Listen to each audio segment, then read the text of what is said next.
Mr. Wago let us know he would not be attending. He is honorably excused. He invites the neighborhood so nobody complains. He's smart. Big parties. Hey everybody, why don't we do the Pledge of Allegiance and get down to pledge? To the flag of the United States of America and to the republic for which it stands, one nation, under God, indivisible, with liberty and justice for all.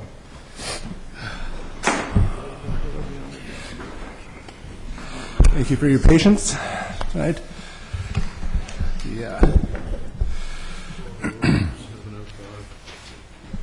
As you know, the Planning Commission of the Township of Abington is an advisory board appointed by the Board of Commissioners. The action of the Planning Commission on any agenda item doesn't reflect a final decision. The Board of Commissioners must render the final action on all agenda items. Tonight's discussion is a further review of the comprehensive zoning ordinance proposed revisions. And why don't we go ahead? Did you want to do your roll call? You want to do the roll call? Oh, I'm sorry. We're only missing Mr. Wagle, and we'll reflect that the rest of us are here. That's good. Thank you very much. Thank you, Mr. Chairman. My name is Stephen Klein. I'm Commissioner in Ward 1, Vice President of the Board, and also Chair of the Zoning Ordinance Rewrite Committee. I want to thank you for joining us again. This is our fourth meeting of reviewing the draft zoning ordinance named Draft 2, dated November 2014. I hope to bring you probably our shortest presentation of the four. We only have 56 slides to go through. So tonight, this is our agenda for tonight. We're going to have a short recap of the last three meetings. We will discuss the landscape standards, streetscape and sidewalk standards, the green and renewable ordinance, telecommunication ordinance, adult uses ordinance, general regulation section of the zoning ordinance, the administration section of the zoning ordinance, and we'll briefly discuss or recap the next steps in the process. So as a recap, our first meeting that we had in front of the Planning Commission was on December 4th, and you can see here the agenda that was taking place. We went through the Planning Commission's role in the review process. We looked at the zoning map. We discussed the definitions, the use regulations, the changes to the residential districts, and the changes to the apartment office district. Our second meeting was on January 7th, 2015, just this past month, and we reviewed the community service district changes, our small commercial districts, now named Main Street districts, the business center district, which is our larger commercial districts, formerly known as the PB zoning district. On January 26th, we reviewed the suburban industrial district changes, the minor modifications to the recreation conservation district. We discussed all four of our overlay districts: riparian, steep slope, floodplain, and land preservation. We reviewed the sign ordinance, and then we also discussed the parking and transportation ordinance changes. So tonight we're going to start off with our landscape standards, and the intent section was substantially changed to really reflect the changes in thoughts of the township and how handling landscape standards, buffers, vegetation, maintenance, all those type of things that have been nagging issues in the township for years. So in the first section, we have protection of existing vegetation. This was significantly expanded for requirements during construction, during land planning. We also talk about public trees. We are now proposing a tree removal permit, which will require any tree over 10 inches in caliber removed in the public right-of-way or in the front yard. Property owners of land abutting public areas are responsible for the cost and all maintenances of replanting of shade trees. And that we also put a clause in there for emergency situations where pruning and maintaining or removal of a tree has to occur in an emergency situation, but the township still needs to be conferred about that. We also put in some fail-safes for private home ownership trees. We have a tree removal permit that kicks into place when there's 25% or more of the tree canopy removed. Is requires a permit, and that tree removal permit prior to commencing any activity. If the trees contained are 10 inches in caliper or 6-inch caliper on steep slopes, they all have to be designated on the plan for the permitting. There's also replacement factors. Replacement after impervious coverage increase. If impervious coverage increased by 500 square feet and such increase requires tree removal, we ask for tree replacement for every tree over 6-inch in caliper. We're looking for 2 additional trees at a minimum of 2.5-inch caliper. There's a public health nuisance clause in the private tree standards, where the township may remove or cause to be removed any dead trees and diseased trees, basically shoring up the property maintenance code.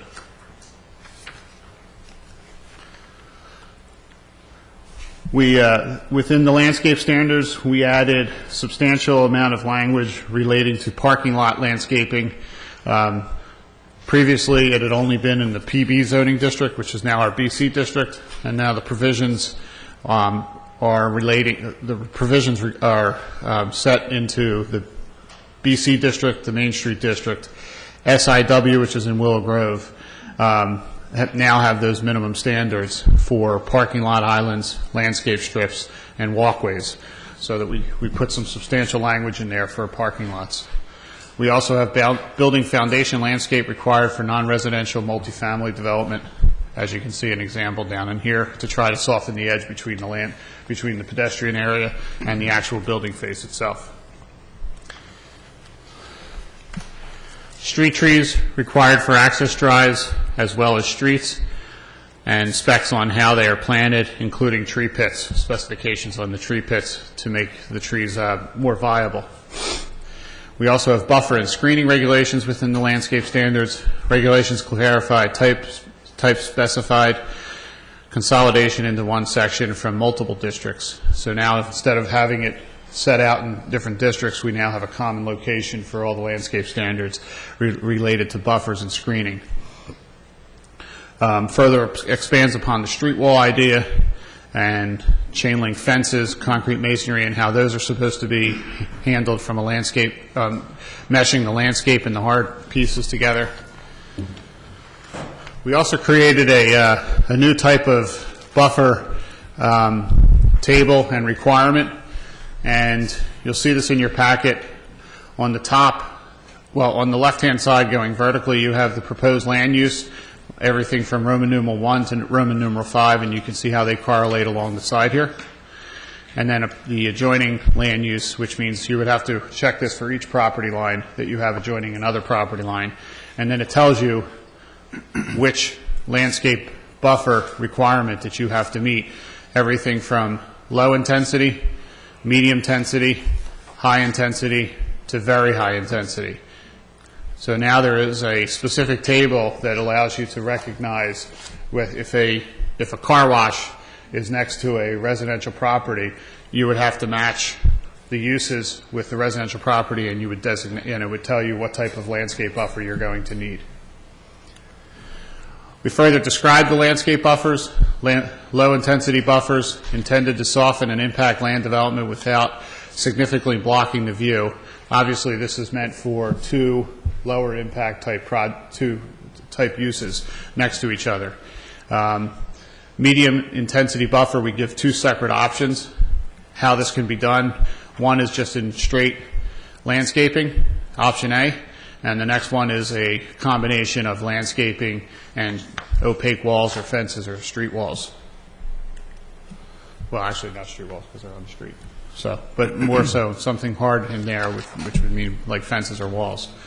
We have our high intensity buffers, which actually gives you 4 separate options. The first option being all landscaping. Second option gives you a different type of landscaping setup. So you do have some options within here in type D. Option D also filters in that same idea of having fences, walls, things of such to be incorporated into that buffer, into that landscape stand, or into that high intensity buffer. And then we get into our very high intensity buffers, which would take more intense use next to probably a residential use, and you see the differences or the things that are required for that. There's no options here. It's both of these would have to be met. You can't see that, if you could explain them, then we would have a chance to read that and understand it. Then we'll move on to limited area buffer. Stephen, why don't we clarify that? I'm sorry? We're not necessarily in a rush, so. I was going to finish I can go back and We'll talk come about back and anything. clarify it? I'll be Okay. asking for questions in a minute. You can see that, So- I'm saying we can't see that if you do. Limited area buffers, some older development neighborhoods have limited rooms for buffers. So we do have some provisions for areas where there are tighter property lines, tighter setbacks, and how those would be handled. And you can see some of those requirements along in here.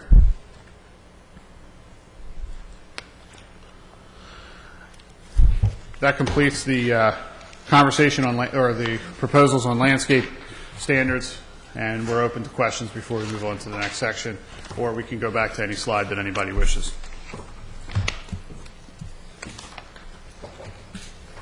Steve, excuse me. The buffers that you were talking about, can that be supplemented with a sketch similar to steep slopes where you show the different zones? I'm sorry, say that again? Can that be supplemented with a sketch similar to what you have for steep slopes? Pictorially describe that? Can it be described? Oh, can we put in a graphic? Right. We can work on something that'll give us a graphic. There are quite a few options as to how you would put together the landscaping and the planning. It does give you some ideas on staggering, but mostly it gives you ideas on the combination of different species, low, high type of species, whether they be evergreens or shrubs. So sometimes we can give you some ideas as to how that would be laid out. I have a number of questions real quick. Excuse me. On the caliper, you see on the landscape tree replacement, page 8 for us, it's, Page 8? Yep. well, it's one of the first sections, yeah, on private trees. Mentioning if the coverage is the last paragraph, On public trees, you said? yes, Okay. I apologize, private trees, next one. Okay. Public health nuisance, township may remove or cause to be. The one after that, replacement after impervious, I have 4. Impervious coverage? Yeah. Mark printed that before I. Okay. The last section mentions if impervious coverage is increased at least 500 square feet, and such an increase requires tree removal, each removed tree with caliper greater than 6 inches, which isn't really all that big, has to be replaced with 2 trees. My only concern there is potentially if you have a modest site, but you're allowed to increase and you add 500 square feet, which is not huge, adding 2 trees of some sort, looking down the line for future growth, seems... So I think the logic behind that, if you look at the first aspect where you have the tree removal permit, it talks about the tree removal permit doesn't take into place until you're removing 25% of the tree canopy. Our concern was that that would leave a large amount of potential tree removal to take place on smaller type construction projects in residential areas. So a 500 square foot driveway or parking area or patio could substantially change, but not actually reach that 25%. Not actually reach that 25% woodland or tree canopy threshold. So we wanted to capture some of that smaller area also. Is there a clarification of what tree canopy is? I mean, if somebody has 4 trees in their backyard and they build an addition out the back, Do we suddenly end up with... handle that in the definitions? We're gonna take a look at the Sort of definitions. I think it was implementation is handled more in, in- what's that? And if somebody has 4 trees in the Understood. back and they cut down 2, all of a sudden you're 50%, and now you're putting in... Right. We'll look into that. But I believe there was a definition for it. I still want smaller homeowners to get caught with that. Understood. Well, why don't we put that down on the list, Mark, Yeah, or we can get somebody back to that. that we should reevaluate whether we think that these numbers for tree replacement on private property are reasonable. Right, I already have the note. Okay. I'm just looking for the definition now. Then further on in the buffers and screens, under Yeah. The, you're noting in the buffers, which can be all around the property, chain link fence, unfinished fences, and concrete masonry walls are prohibited. If a masonry wall, I just ask this because I'm doing it on a project, if it's stuccoed or somehow decorative, is that, do you just mean it as a structure, or do you mean it as an unfinished, ugly-looking thing? I believe it's meant to be clarified as unfinished, purely by itself. If we could do that, that would be great, because, I mean, Yeah. you know, if you have a noise situation on one I side. think if you look at the language on the landscape buffers requirements, you'll see that it's meant to be in conjunction with some type of softening agent. Okay. Yeah, it's just, I realize these comments are not the language of the Actual ordinance, but right? I just want to clarify that. Yeah, on the next page, the grid.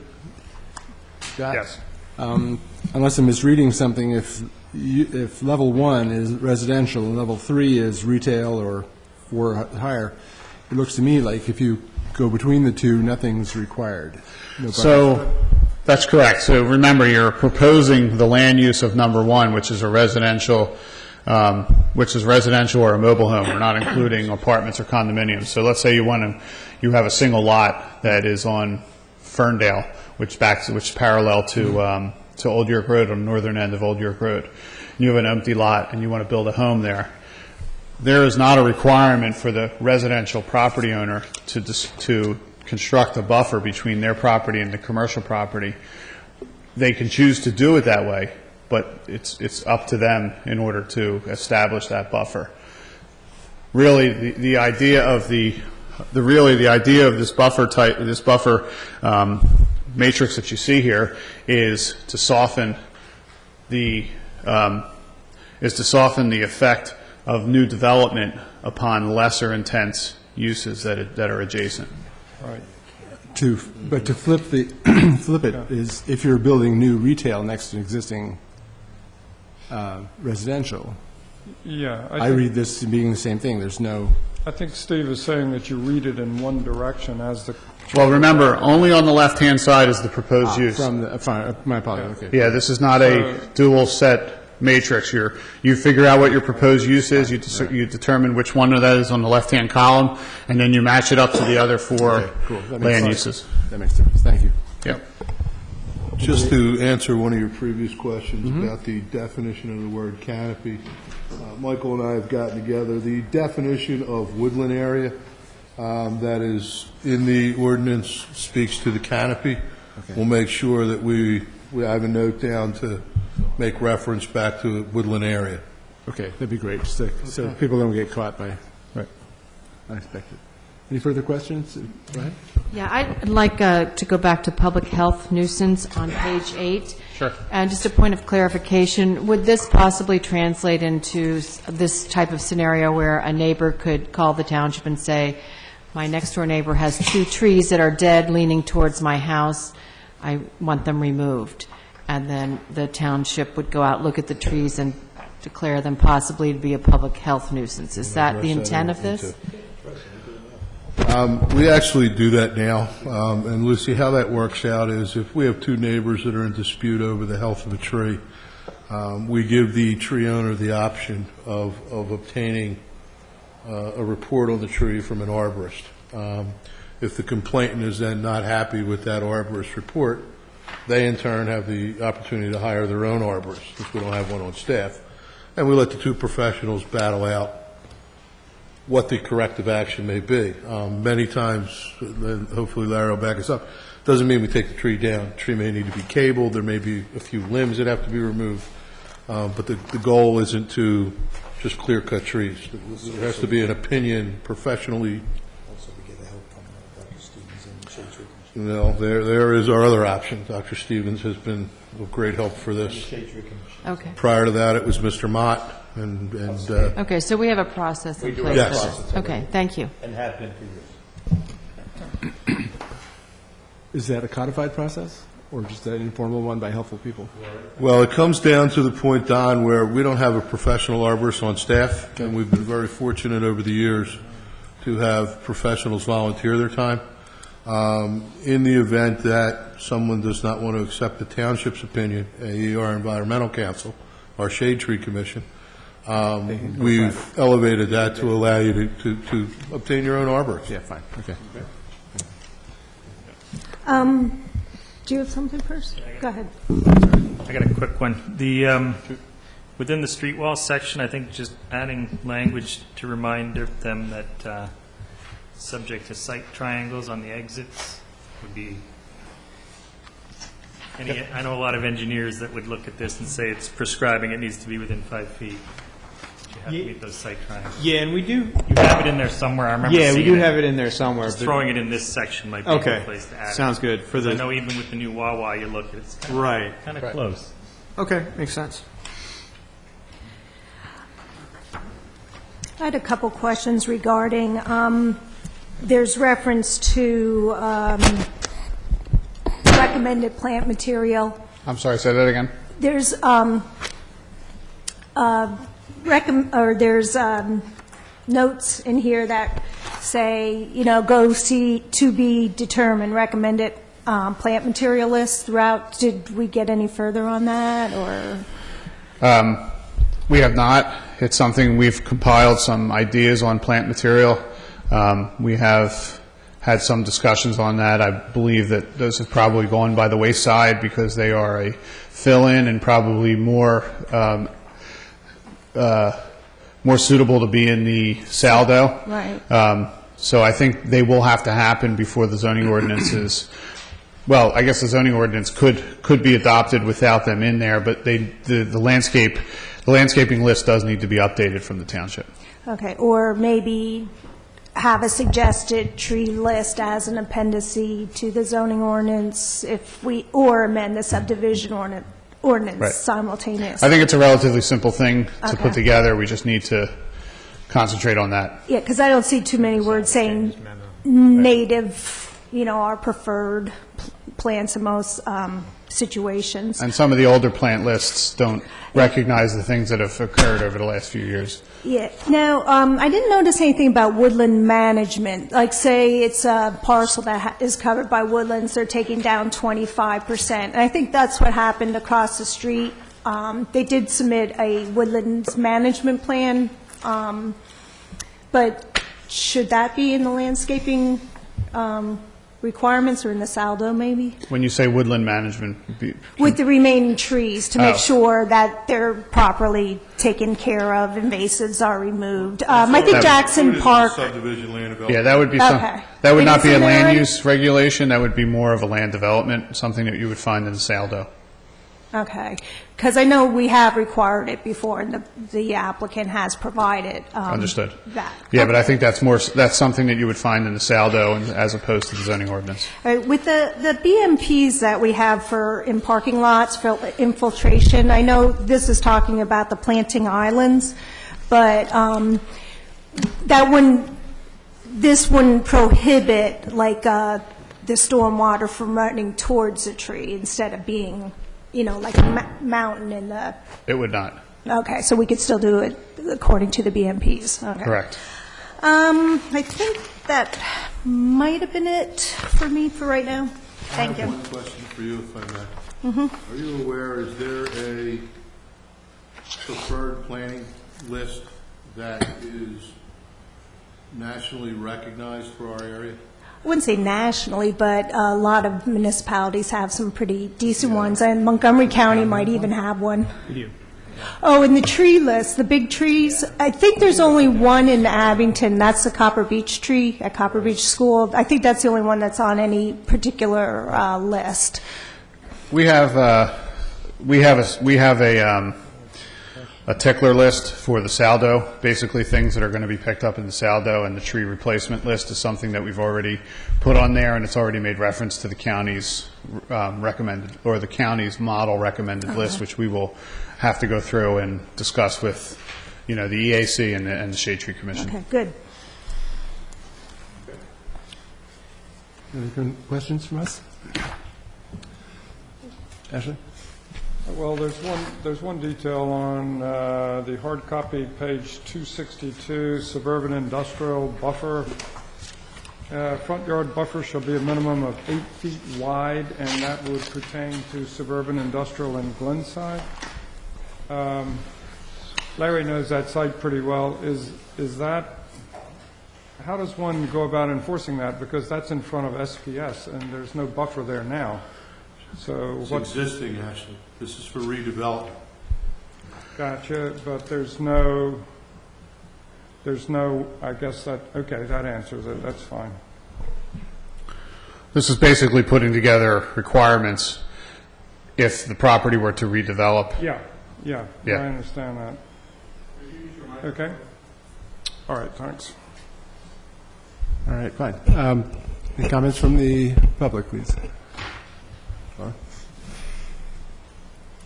Laura Lehman, and I would like Commissioner Klein not to interrupt my I'm comments sorry, Laura, I as he can't, has done before. if you could speak up a little bit. If you could. Yeah, Laura Lehman, and I would ask Mr. Klein not to interrupt my comments as he has done in the past. And the first Comments thing were made at the podium, not from the audience. The reason I continued on. Excuse me. The reason I continued on is because you're yelling from the back. This is a public meeting, that we have a civil discourse here, and we don't need... I'm talking yell about from the other back. times that I was at the podium. Let's Okay, start so this evening, and we will have professional and personal courtesy, or we will not have a question period. that's what I was asking Including for. you. Thank you very much. That's what I was If asking you would like to for. ask your question, let's go ahead. Okay, and so when we can't hear in the back, I think it's appropriate for us to say, could you If you use could your just mic? hold your hand up and say, please do. We Right, don't need to and comment. I didn't hold my hand up because I didn't know you were going to make that a requirement, but I did say, It's could hardly you a please requirement. explain that? And I suggested Could we he just was go going ahead with too our question? fast. I understand. Well, If you have a particular question or request, if it could just be, just speak yeah, out. my But it doesn't have to be my done. request is that you respect the people that are here and took their time to come to the presentation. That's a understand. request right at the bat. And I was suggesting that if Commissioner Klein is saying, you can see in these 2 paragraphs, and no, we can't read those 2 paragraphs that quickly. And I'm asking him to slow down. I think Okay, that's I agree, appropriate. we got up to a quick start, so let's ask our questions and Okay. let's go ahead from here. All right, and the other thing that I'd like is that in the past, he has interrupted my comments. I'd like him Ms. not Lehman, to do please, that. let's not go back and retread stuff. Can we ask our question? Thank you. Yes, I'm asking for some courtesy, that's all. Okay, then let's Thank ask you. our next question. Thank you. I think it needs to come from both sides of the podium. Okay, so the first the question that I would have is, what reason do we have for requiring a permit when somebody takes a 10-inch tree down? And I'll start off by suggesting that, to me, as a homeowner, having somebody tell me what trees I can and can't take down, how many trees I must have, and if I take a tree down, I must replace it with 2 trees, is extremely egregious. We have homeowners all over this township, some of whom absolutely adore trees, and some of whom absolutely adore sunlight. And we have properties all over this township that have no trees. So to demand that other properties that have trees and may get new owners have to take their trees down and then replace them if they take them down seems problematic to me. It seems problematic as to personal rights and who's doing it. Now, you're in charge of township lands, and you're being very specific about what trees we can and can't take down and that we need permits to take them down. I'm not sure why, because we have registered and licensed landscapers taking them down or tree guys taking them down. And so I'm not sure what the reason for the permit would be.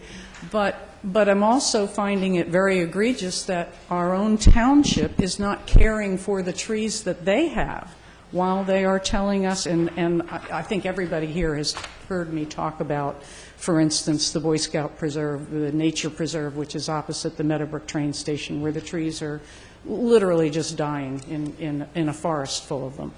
And they are in the township's care, while the township is in rooms telling us how to take care of our trees and that we need permits to do it. And I'm not sure, I mean, do we just have to pay money and then we can take it down? Or is there, if we go to get the permit, are we going to find out we can't take it down under certain circumstances? Is it just a grab for money? I'd like to understand that. What makes a 10-inch caliber or more tree need a permit to take it down? It's in your, So I think it's worth, I think it's worth clarifying what the speaker's speaking about. It's not just any 10-inch caliper tree. It's 10-inch caliper trees and up if you're taking down 25% of the tree canopy on your property. Okay? It's not every 10-inch caliber tree. If the property owner chooses to take down a tree, 10 inches, 48 inches, 72 inches, and it's the tree that's on their property, and then they have a whole bunch of other trees on their property, it's not 25% of their tree canopy. It's not required a permit. The policy decision that was made and is being proposed is one of those things that we believe is worth having a conversation about, both with the Planning Commission and the Board of Commissioners. This was an idea that stemmed from watching a couple of properties in the township get clear-cut without any checks and balances before any development were to occur. Before any land development permit application was put in or anything was contemplated, these properties were clear-cut, and there's no ability for the township to do anything about it. That was the impetus for putting this in the ordinance. I could tell you that this was a source of a lot of conversation. I would say that we started at, this much of trying to control this, to getting down to what we felt was a manageable requirement if the township were to adopt this idea. So, Have you sought council, township council opinion on this particular provision? the ordinance, as you see it now, has been reviewed by our solicitor. We received a laundry list of things that had to be addressed and discussed and thought about. This was one of the things that was not asked for any corrections or had any concerns. And they did pick up concerns along the lines of property rights and property issues. I would be very curious as to whether ordinance of this kind have received judicial review around the country or even in our public, federal court decisions. We don't believe it's any different than our existing woodland tree replacement ordinance. The only difference between this and that is we feel that this is a clear gauge of how the tree replacement is to occur than the way the existing ordinance is written. So we do believe we're on firm footing. I don't pretend to be... No, I get it. Enriched by the development. Understood. I can clearly see this being something that I haven't read any opinions on this subject, and I think we should probably ask at least for a survey of the law in the area. And Right. there probably are a bunch of cases that relate, if not to a provision exactly like this, but very similarly, and I think we should have the benefit of that review. And I, from a personal standpoint, I do recognize the property right issues. It was something that I think most of us sitting up here, and also some of the zoning ordinance committee members that were in the committee, discussed. There is some concern about that, but we also understand that the character of the township, or part of the character of the township, are our trees. And the fabric of our township is the connection between our vegetation and the built environment. I mean, it's on the township flag. It's definitely something embedded in the township. So it's not something that we wanted to pass by without at least making a proposal. If this proposal, it should be given scrutiny. We hope to get some responses back from both the Planning Commission, the Board of Commissioners, and see how it goes from there. I think at first it's a legal question. At first blush, I would just like to have Sure. our solicitor We'll look into give us that. a survey of the law in the area. We'll make sure that they did view this, and that our assumption is that they did not have an issue with it, based on their lack of comment on this portion of the ordinance. And I've seen other ordinances with these types of regulations in it, but the other thing I want to, Mike and Stephen, correct me if I'm wrong, but a lot of these were put in to help with stormwater management, flooding, the environment, Right. the clean air, and all that. So that's what I kind of recall on it, that this is, Right. once you take down a tree, you're affecting the runoff situation and That is flooding true. in the township, so this will actually be more beneficial. That certainly is an aspect, and it was certainly part of our conversation. Stephen, And if I may, just Don, and also the tree canopy is associated with quality of life in a community. home values, reducing the heat canopy and so on and so forth. I'm sorry, Don. Well, there's also a separate provision for public trees, right-of-way or front yard trees. Would that be handled differently than if the percentage of canopy? So there's a method by which street trees are designated, and I believe that's in our definitions, as to where a street tree is in relationship to the right-of-way. Yeah, we spell that out. So the idea is if not so much you don't recognize it so much in like Meadowbrook and Rydell because the properties are larger, but as you get into areas like Glenside, Roslyn, Ardsley, trees that are on the street line or within the front section of the property actually do create some character, some texture along the street, and we wanted to maintain or we wanted to protect those street trees and that character within the neighborhoods. Is the permit process one of assessment and possible denial, or is it just you need a permit to do it? I think if they're meeting the requirements, there's no denial. Can you maybe step back and clarify that? I mean, this is just a comment on this, but can you clarify the requirements so we can?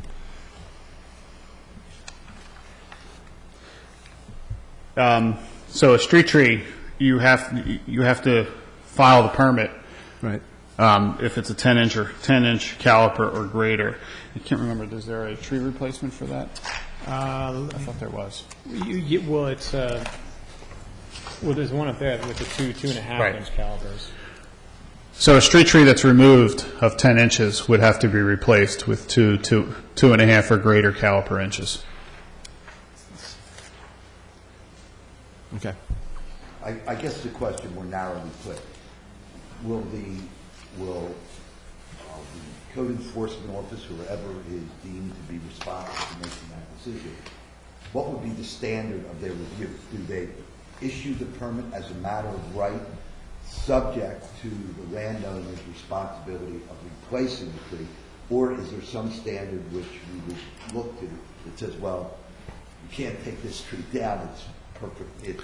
There's no subjectivity in this. If a property owner comes in and wants to remove a 24-inch caliper tree because they don't like the way it looks, or they don't like the species, they don't like how it makes their house dirty, whatever it may be, and they're going to replace it in kind with the way the ordinance is written, it's the same as a by right use. They're going to be given that approval. There is no subjectivity in it. So I'd like to say that I object completely to you actually dictating people's rights, number one. And number two, I object to a township that does not protect its own trees, suggesting and giving away to developers literally green space and trees and everything else, so that we have concrete. Multifamily homes don't have to have much less of all the green space and everything that helps us than single-family homes do. For what reason? We're catering to businesses and we are catering to developers, while the residents who live in this township and vote in this township, which many of those people do not, unless they're also residents, are getting from their own politicians that they elected the short shrift. We need to have everybody equally take care of our environment. Okay, and I also would like to applaud Ms. Gauthier for mentioning that the native trees really needs to be, of course, if we're going to concrete everything over, we won't need to worry about native trees. Is to do that, so. So, yeah, but I hope the native plantings will be in there. The other thing I wanted to say is can I just respond to that one comment? Sure.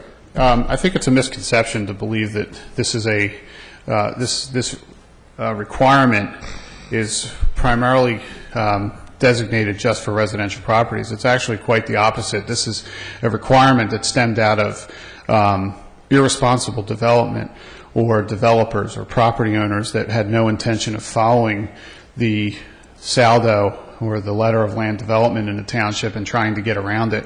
And we wanted to give the township some teeth. We do recognize that there is some crossover here and it does affect the property owners.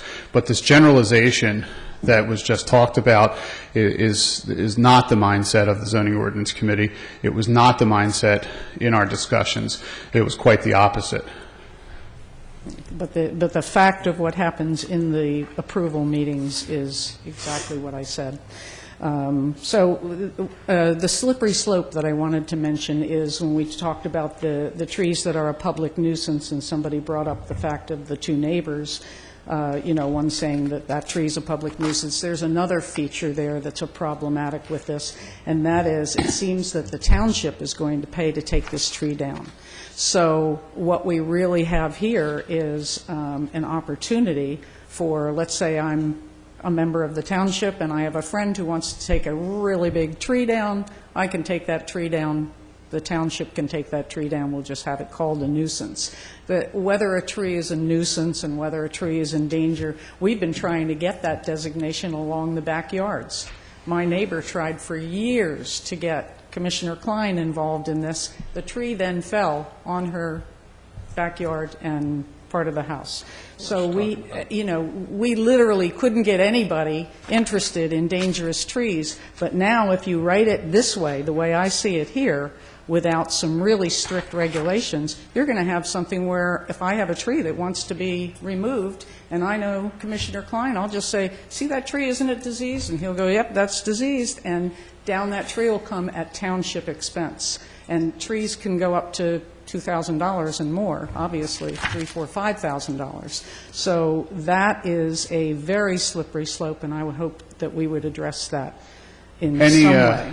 Any tree that would be potentially removed by the township because of a nuisance or a dangerous situation would be done at an absolute last resort, correct, Mark and Larry? Correct. And if that was to be done, the township would immediately lien the property for that work. Now, obviously, until a property either turns hands or somebody wants to get rid of the lien, the money will go unpaid, but sooner or later, like we do with cutting lawns when they're uncared for, we would get restitution for that. So, all right, thank you. Yeah, I didn't see that in there, that it would be, it just said that the township. Which would come under our property maintenance ordinance, and that's what we do and had been doing it for 1996. Okay. Also, there's Yeah, a lot, I didn't realize that's the that difference between these, which are commentary, as opposed to the letter of the regulation and the actual text. Okay. All right, very good. And the other last thing I wanted to say is, actually, I figured that one out. Okay, and that's all. Thank you. I appreciate it. Thank you. All right. Okay, I'm sorry. Joe Markham, 2056 Woodlands. Quick clarification or just some thoughts on it. Page 6, under protection of existing vegetation, the bullet point that says property owner of land abutting the public area responsible for cost of all maintenance or replanting of shade trees. Now, this sounds like it could be read to shift a really large economic burden to private property owners that they don't currently have. And I'm not sure that that's what you're after, but I know all over the township you have huge trees that are in the public right-of-way in front of someone's property. And with like the ice storms that we had last year, if one of those comes down, is the township going to knock at the door and say, here's your bill for $3,000 or $10,000 or whatever it is? I don't know what you're planning on doing in implementing that shift of cost burden. Yeah, that's a good question. Can you guys clarify that? I believe the reason why this is in here is similar to a property owner's responsibility for sidewalks in front of their property. They're required to maintain a sidewalk. Likewise, they're required to maintain the trees in front of their property in the right-of-way. I'm sorry, are they currently required to maintain the trees? I believe they are. What you have now, sir, is if you happen to, a tree in front of your home that's, either on your property or within the right-of-way comes down during a storm, the Public Works Department comes out. They clear the roadway just to allow vehicle access to and from. And you then are responsible for the clearing of the rest. That's the way it is today. This is new language that's in the ordinance because, I'll be honest with you, it was never codified before. Excuse me, Mark, there's a body of law that relates to homeowners' responsibility to clear vegetation that's fallen on their property, tree coming down and so forth. And I don't have chapter and verse with you, but I do believe the underlying theme is if a tree comes down, the first thing that happens is the right-of-way is cleared. But it's the landowner on whose property the tree comes down who has the responsibility for removing it. Well, no, I understand that, but what I'm thinking of is a right-of-way tree that falls onto the public property. The way this is written, and it may not be intended to be that way. I'm not trying to say I disagree necessarily with all of it, but the way it could be read would be it's fallen onto public property. It's a right-of-way tree, so you, private property owner, are now responsible to reimburse the township for the cleanup of this thing. So let me, Stephen, if I may interject.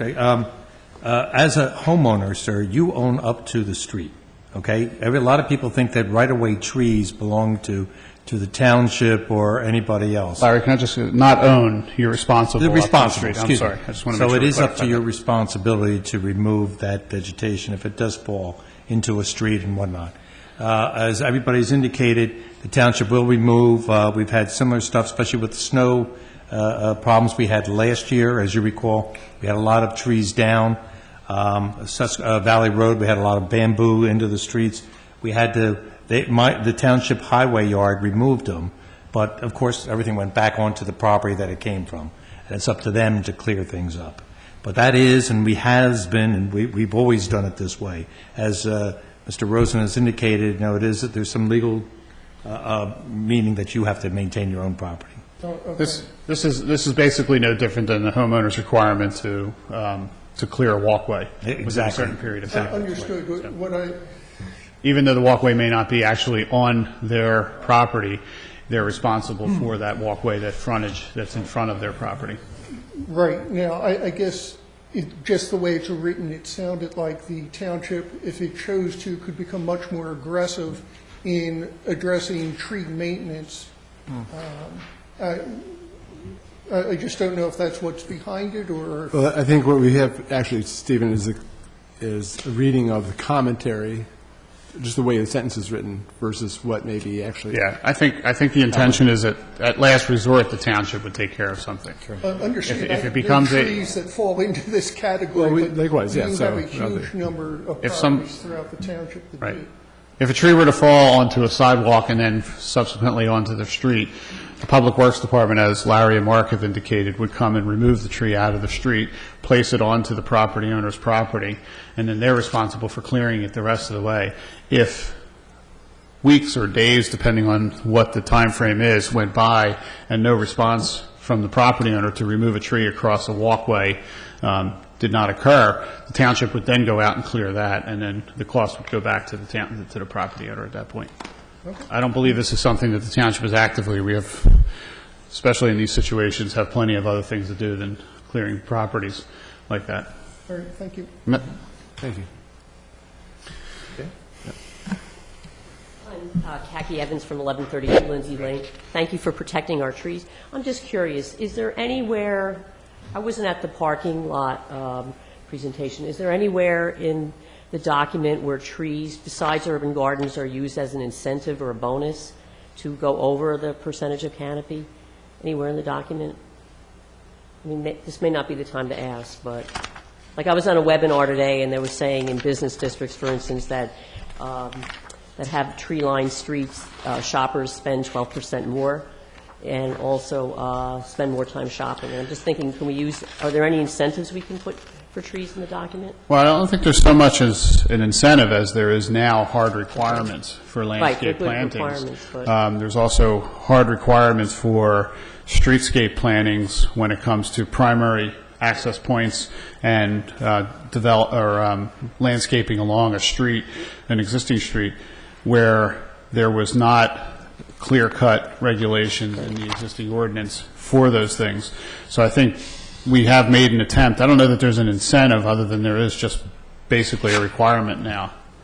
to meet certain certain standards for landscaping parking lots and for landscaping access points or streets.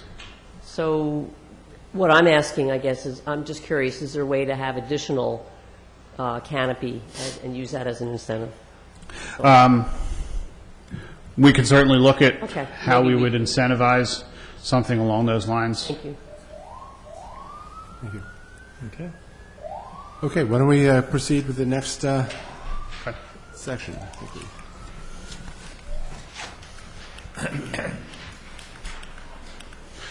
So the next section is streetscape sidewalk standards.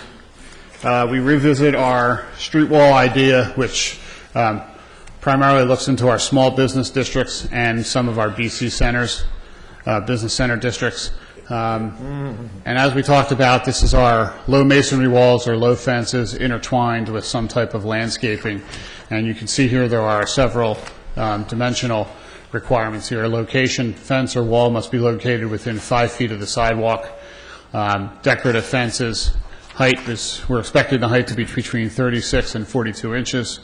We give some ideas on material that we're looking for.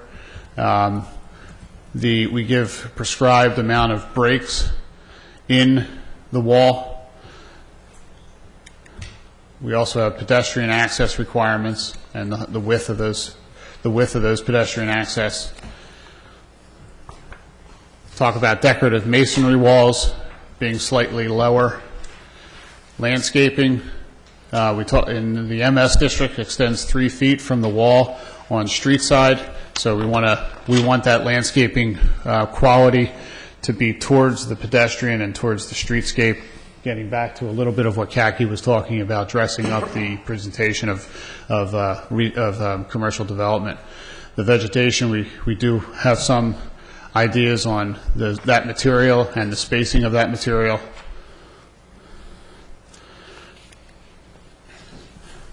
We go into traffic calming.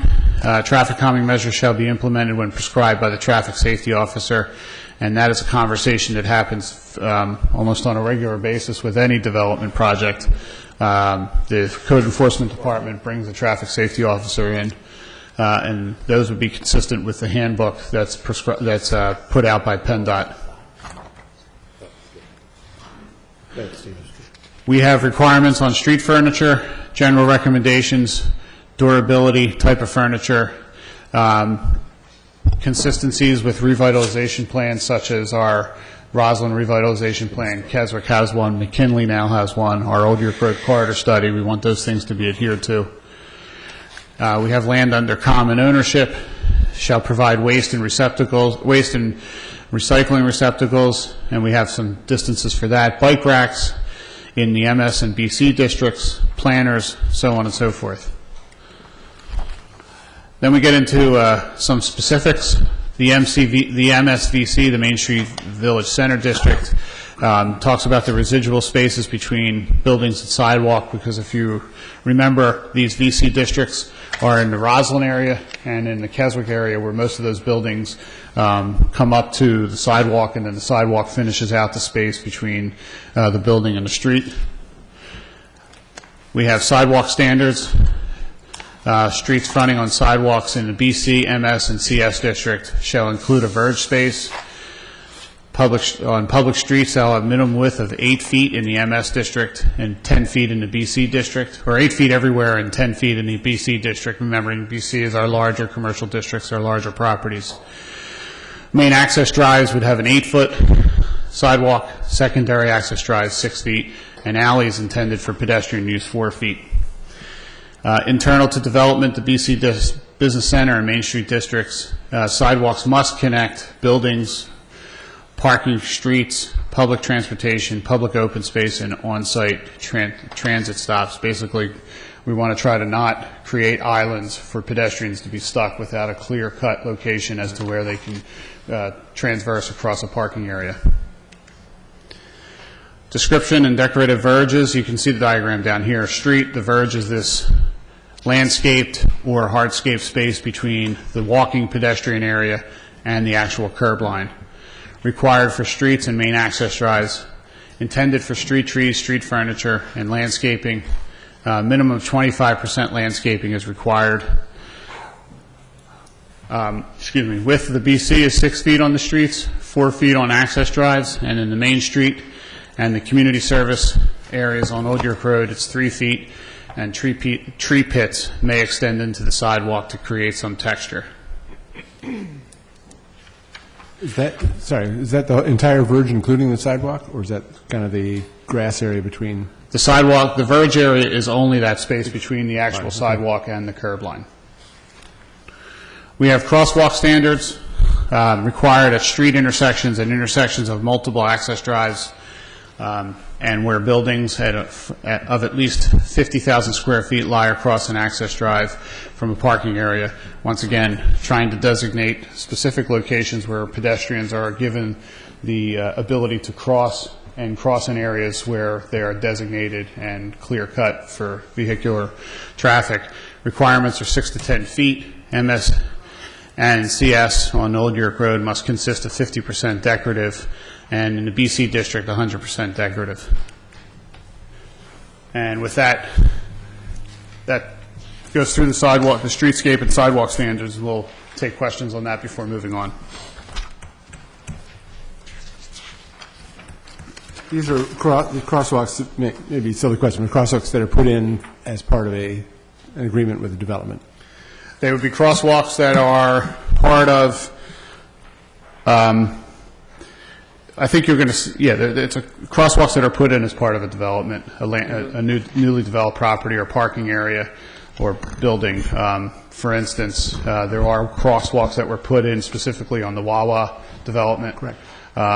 They can also be extended in the Wawa development specifically. There were decorative crosswalks put in that cross over Old York Road from the west side to the east side, correct? Yes. Also, though, it's not just limited to something that would come in for a land development. We've already had these where we've had renovations made to some of the automobile dealerships down on the fairway where we added in, I mean, that wasn't part of a a subdivision. I mean, that was put in as part of the zone. It was a condition of the zoning hearing board approval. In addition, I mean, we foresee using the details and the requirements that are in here, also for on-site crosswalks to get from the parking area to the individual sidewalks or areas in front of the stores. If you could educate me, does the existence of these decorative crosswalks create any special rights or obligations to the pedestrians or to traffic that is crossing these rights of way? Is it a traffic control point as well? Yeah, it's right. Does anyone know the answer to that? We have to yield to a pedestrian in a crosswalk, and these are considered crosswalks. Okay, so what do we do with signage to educate both the public who is walking and the public that is driving that is the case? Well, from a township standpoint, I don't know how often you're on the Easton Road area down in Roslyn. There is a traveling set, Kathy, of 4 signs. There are pedestal signs that our Public Works Department owns that say it's the symbol for a crosswalk, it's the law. Yeah. And they migrate, up and down Easton Road in the Roslyn area. I know I've seen them down in the McKinley area. The high school. We see them in front of the high school periodically. It's a traveling set of signs that our Public Works Department puts out. I mean, aside from that, they're becoming more and more common, and hopefully people are more and more aware of the 611, law. for instance, is an area where I'm probably most concerned, because you get more and more people who may or may not be as familiar with the area. It's a major artery. It's not necessarily as commercially oriented as the kind of traffic we may see in Roslyn or Glen. The newer ones that were put in down on the fairway, there were 2 that were put in, run down by Rydell East and West, and the second one that was put up by the Briner Chevrolet lot. Both of them have signage, both northbound and southbound. So the crux of this question is leading to an engineering or a ordinance concern. do we do anything about ensuring or insisting that there be a certain amount and a certain kind of signage adjacent to these pedestrian walkways? The only problem I had with that, Mr. Rosen, is sign blight. In some of these areas, the individual crosswalks are at intersections, which are controlled by pedestrian crosswalk buttons. So the actual pedestrian has the limitation then of when they can cross and when they can't. To put additional signage up at an intersection like that would be useless. The other issue I have is, I don't want to get into having to put signs up 100 foot north and south of, or east and west of every crosswalk that goes in. It's just, we understand the need for pedestrian access. We're trying to create something where they have a safe access way, especially on site from a parking lot to a front entry to a store or a sidewalk. But in the same regard, I think if anybody goes to Giant and they pull into the parking lot and the carts are going back and forth, people know to stop to let the carts clear. I would probably recommend, just in the...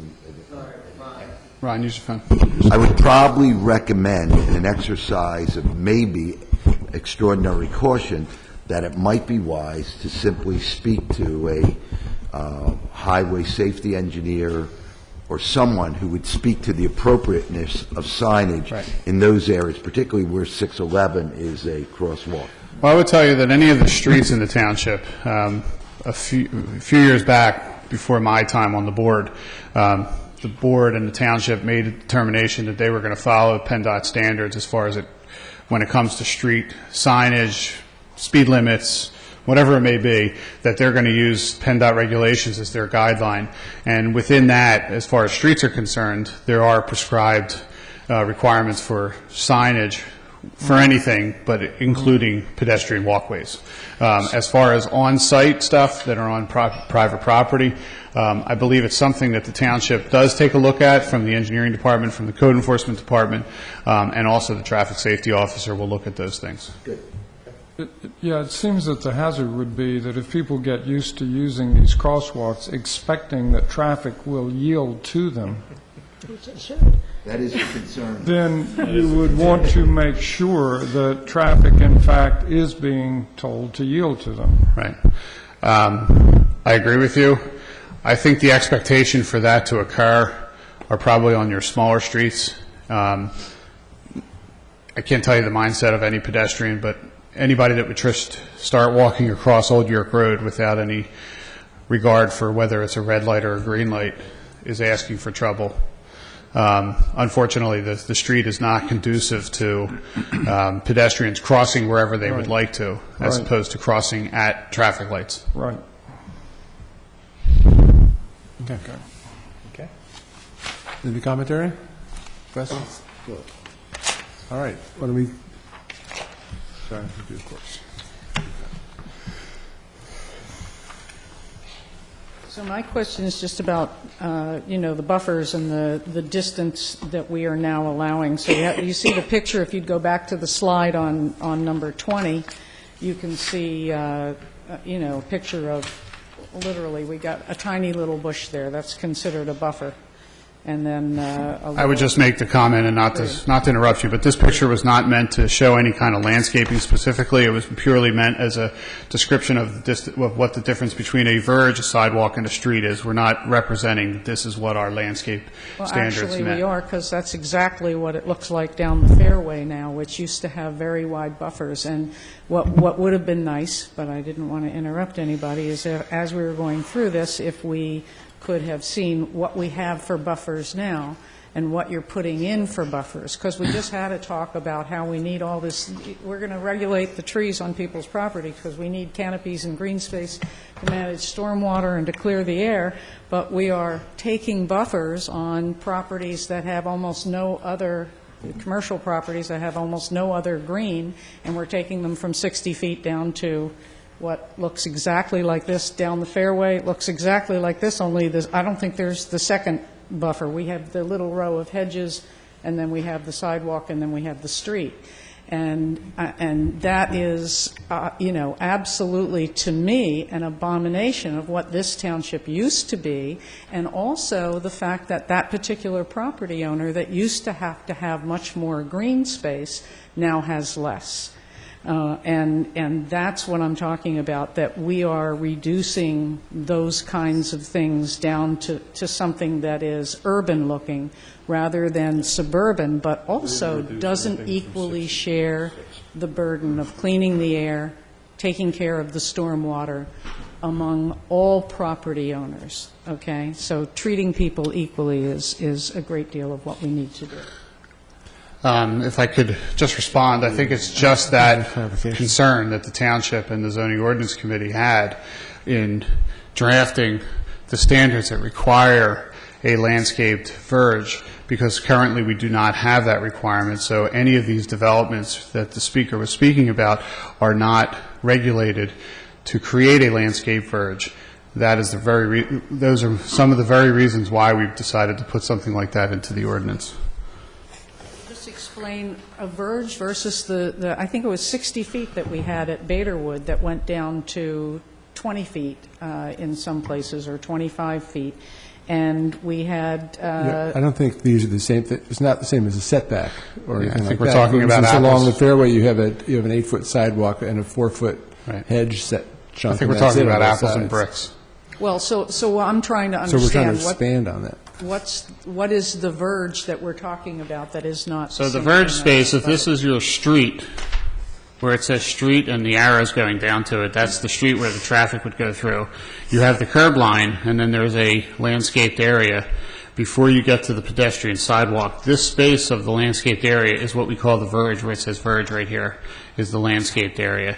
That's the part that we are actually creating. That's the part that we are trying to get incorporated as a requirement for future development. That is not currently something that is required in the existing ordinance. But the only reason that we need that is because we're reducing the very wide buffers that we had before, that for these properties that would have provided a great deal of green space, and you could have put the sidewalk almost anywhere in that large space. I just want to say there's no buffer requirement when commercial's next to commercial, and these are for the commercial district, so this has nothing to do with More so buffering. This has to do with the street frontage. So what you're speaking to doesn't make any sense. Well, okay, so... It has to do... This, all right, so I'm using the wrong term. A buffer is between the buildings and a buffer is required between certain uses. This is a commercial next to a commercial next to a commercial street, Then and it's the along the fairways, they didn't even have to provide those teeny tiny little plants. The Planning Commission asked them at least to put plants in, and this is why we're trying to get this kind of standardism where you have BMPs for stormwater infiltration, et cetera. Right, you mean once they put in the fairway ordinance, they weren't required? Because No. before the fairway ordinance, they were The recent required. one, you don't In the have the PB? buffer. In the or PB a ordinance? verge. In the No. PB ordinance, there was a 60-foot setback from the street. that's a building line, not a Setback is planted the area, building. though. Well, if I can clarify, I think once understand. again, we're talking about apples and bricks here. We're talking about completely different options. Let me have a moment to explain, okay? So I understand that I'm using the wrong terminology, but the point is, if you had a 60-foot setback from that street, and that setback was, you were not allowed to build on that, and that was green, okay, you would have a very... No, but it's not... Your parking lot was out there. It wasn't green.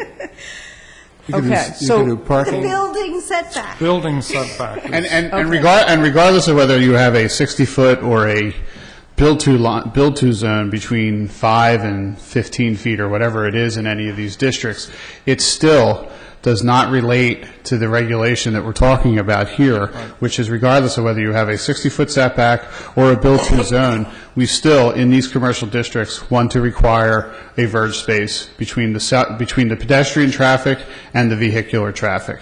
So what we're trying to do is add this in where nothing was required before. Okay, so that's good. I mean, you could have added and kept the setback, and you could have The setback is actually not a- added more, I but think there's the confusion setbacks have about been what brought the up. setback is.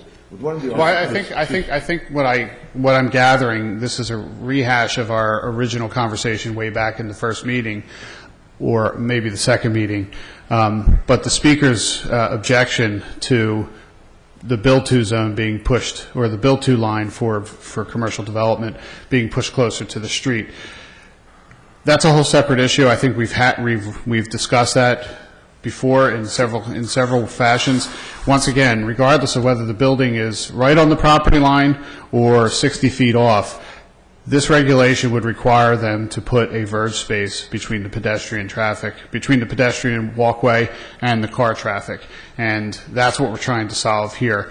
I think we've discussed the idea of setbacks. We discussed the idea of build-to zones, a fair amount that it's So the been intent regulated. here is to provide a margin of safety between the pedestrian and the street. Definitely And safety. that's appreciated, And okay? it has nothing to do with the rest of, But the building setback, okay, would also allow you to build more than one little strip of bushes and one this is only an tiny strip example. of This is not an trees. example of the left-hand side is not an example of the regulations, or the likely construction. The right-hand side is an example of what we're calling the verge. The left-hand side happens to be an incidental parking lot. I understand. The verge is not the issue. The issue is how much green space we have in the township when we had at one point 60 feet, and that 60 feet was relegated. It wasn't green. It wasn't green space. We didn't have the green space, but that's what you could have said, that in that 60 feet, you were required to have so much green Of space. this state, we do not have that. We have not had that. So No, that's what the new regulations would be. In other words, the new regulations would give you that. Okay? I'm suggesting the new regulations could have given you more, but by not moving the buildings in and in reducing what I called the buffer with the setback, okay, by not bringing the buildings up and having a tiny little area for a verge, but leaving the buildings back and requiring a larger area of green space to participate equally in the greening of the township to keep the character that you talked about. Thank you. Thank you. Shall I move on? We shall, please. Okay. I think we're all set. So, our next, the slides are going to be slightly different than what's on your, because after I sent Mark the slides to print out, I noticed some redundancies in the slides. We haven't lost anything, but they're just organized a little slightly different. So, this is a new ordinance that has been added, or a new chapter to the zoning ordinances that has been added in this draft. This is a green and renewable ordinance, and this was a response to the popularity of solar energy systems, wind turbines, not so much, but biodigesters, which you wouldn't see unless you were on a bigger property. So Matt Lahaza, the former assistant township manager, worked on this heavily right before he left, and this was a result of that. So first we're going to deal with accessory green and renewable systems. So the first one we have is solar, would be a by right use in any zoning district. Shall be mounted on buildings whenever feasible. It's desirable that they're on the buildings and not land-mounted units. And also that they're on structures that are capable of supporting the solar panels.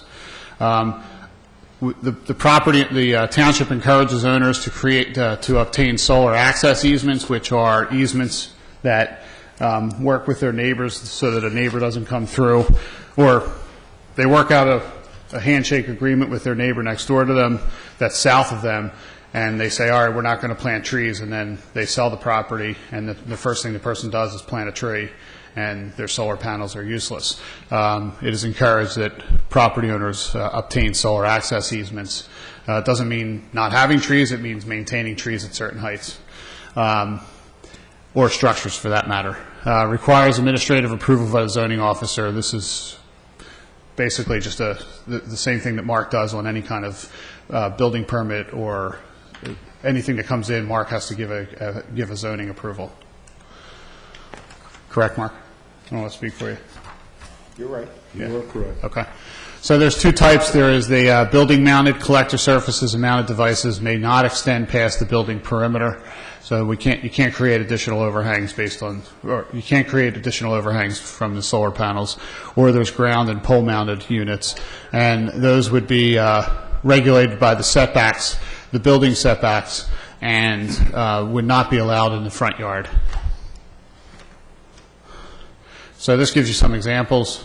The height, still for building mounted, the height restriction as it is written in the new ordinance would still hold. So if it's 35 feet in a residential area, the solar panels can't extend above that 35 feet. And ground mounted have to meet the accessory structure height limitations. Then we move on to accessory wind energy systems. These are permitted by right as an accessory use in all zoning districts where structures of any sort are allowed. The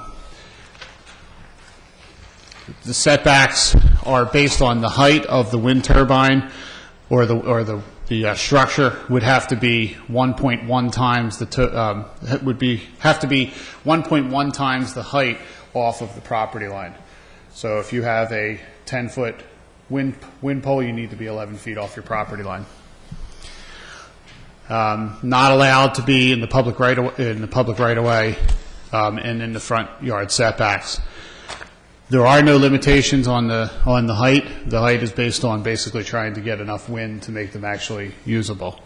There is a noise aspect to wind turbines because as they get larger or you multiply them, there is a potential for the swishing noise of the wind turbine to create enough decibels where it becomes problematic. There's also if there's an accessory building that needs to be connected for the use of these wind turbines or collecting of the energy, that cannot exceed 150 square feet. Engineer drawings are required for the building permit. Soil studies for the supporting of these wind turbines has to be submitted, and then if a wind turbine is left unused for more than 6 months, it needs to be removed.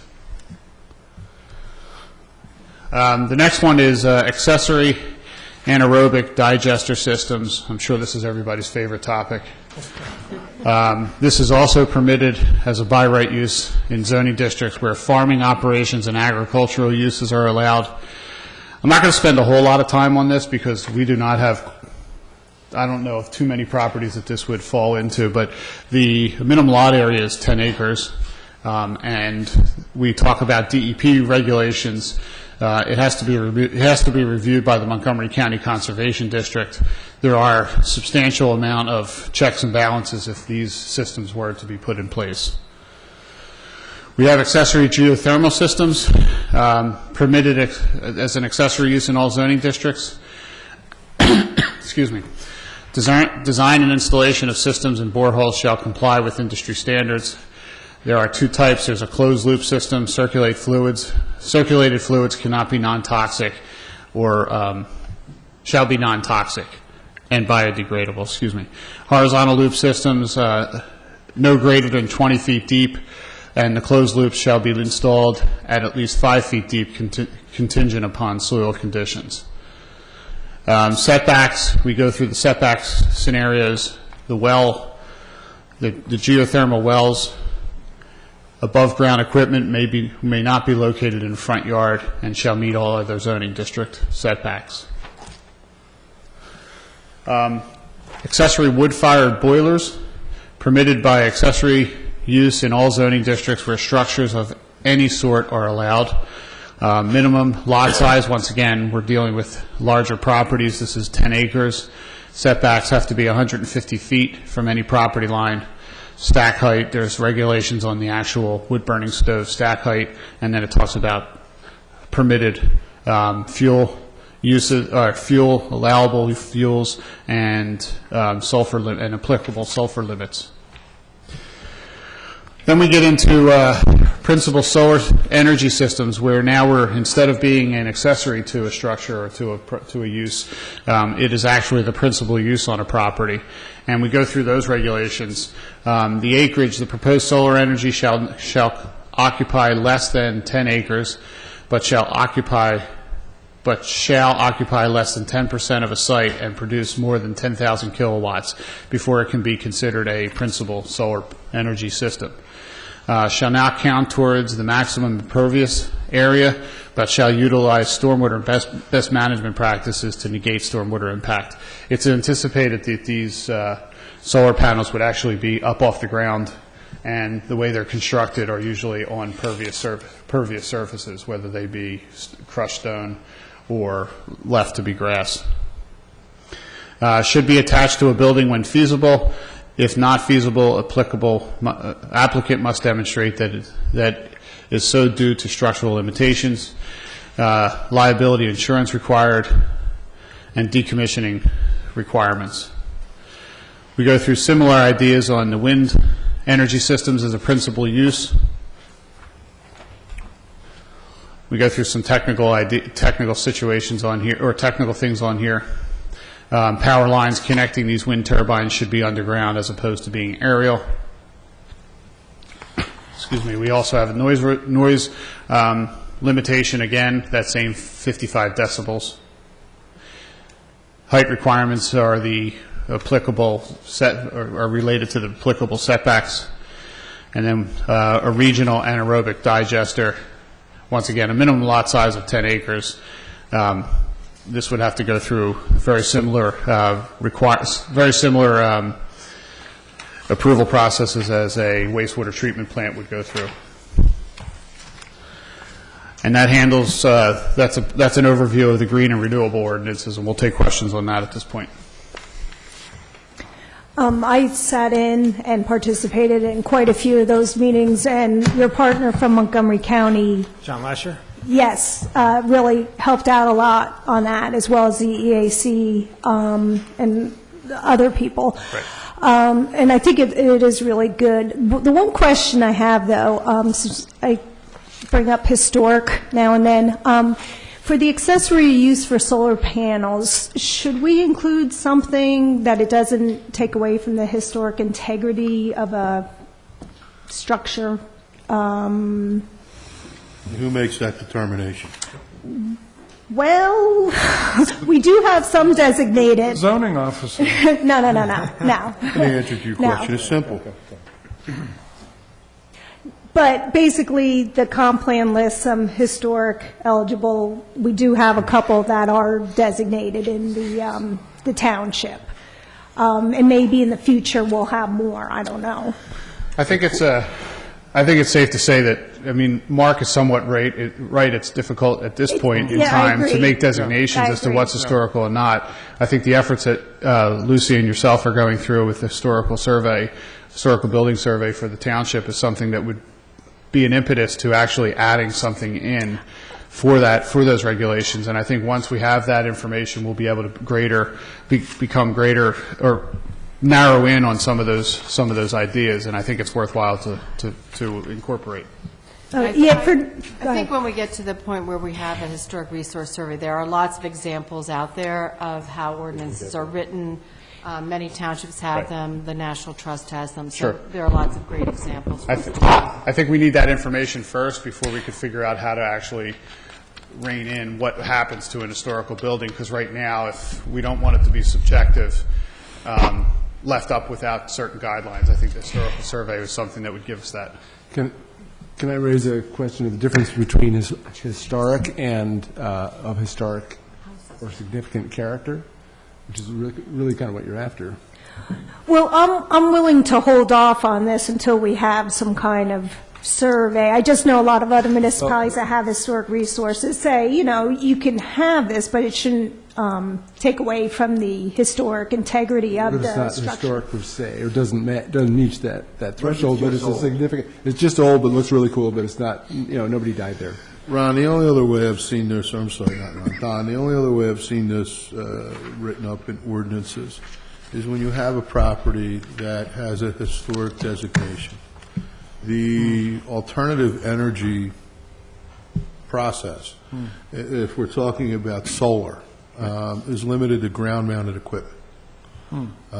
That takes the structure off of the roof line. It at that point, I guess, does not detract from the architectural value of the home or the structure, because it doesn't have to be a home. It could be a commercial building. Well, I'm just saying if it's on a rooftop. If it's on a roof, sometimes it is allowed on the back, or the rear facade of the roof that's not visible from the street.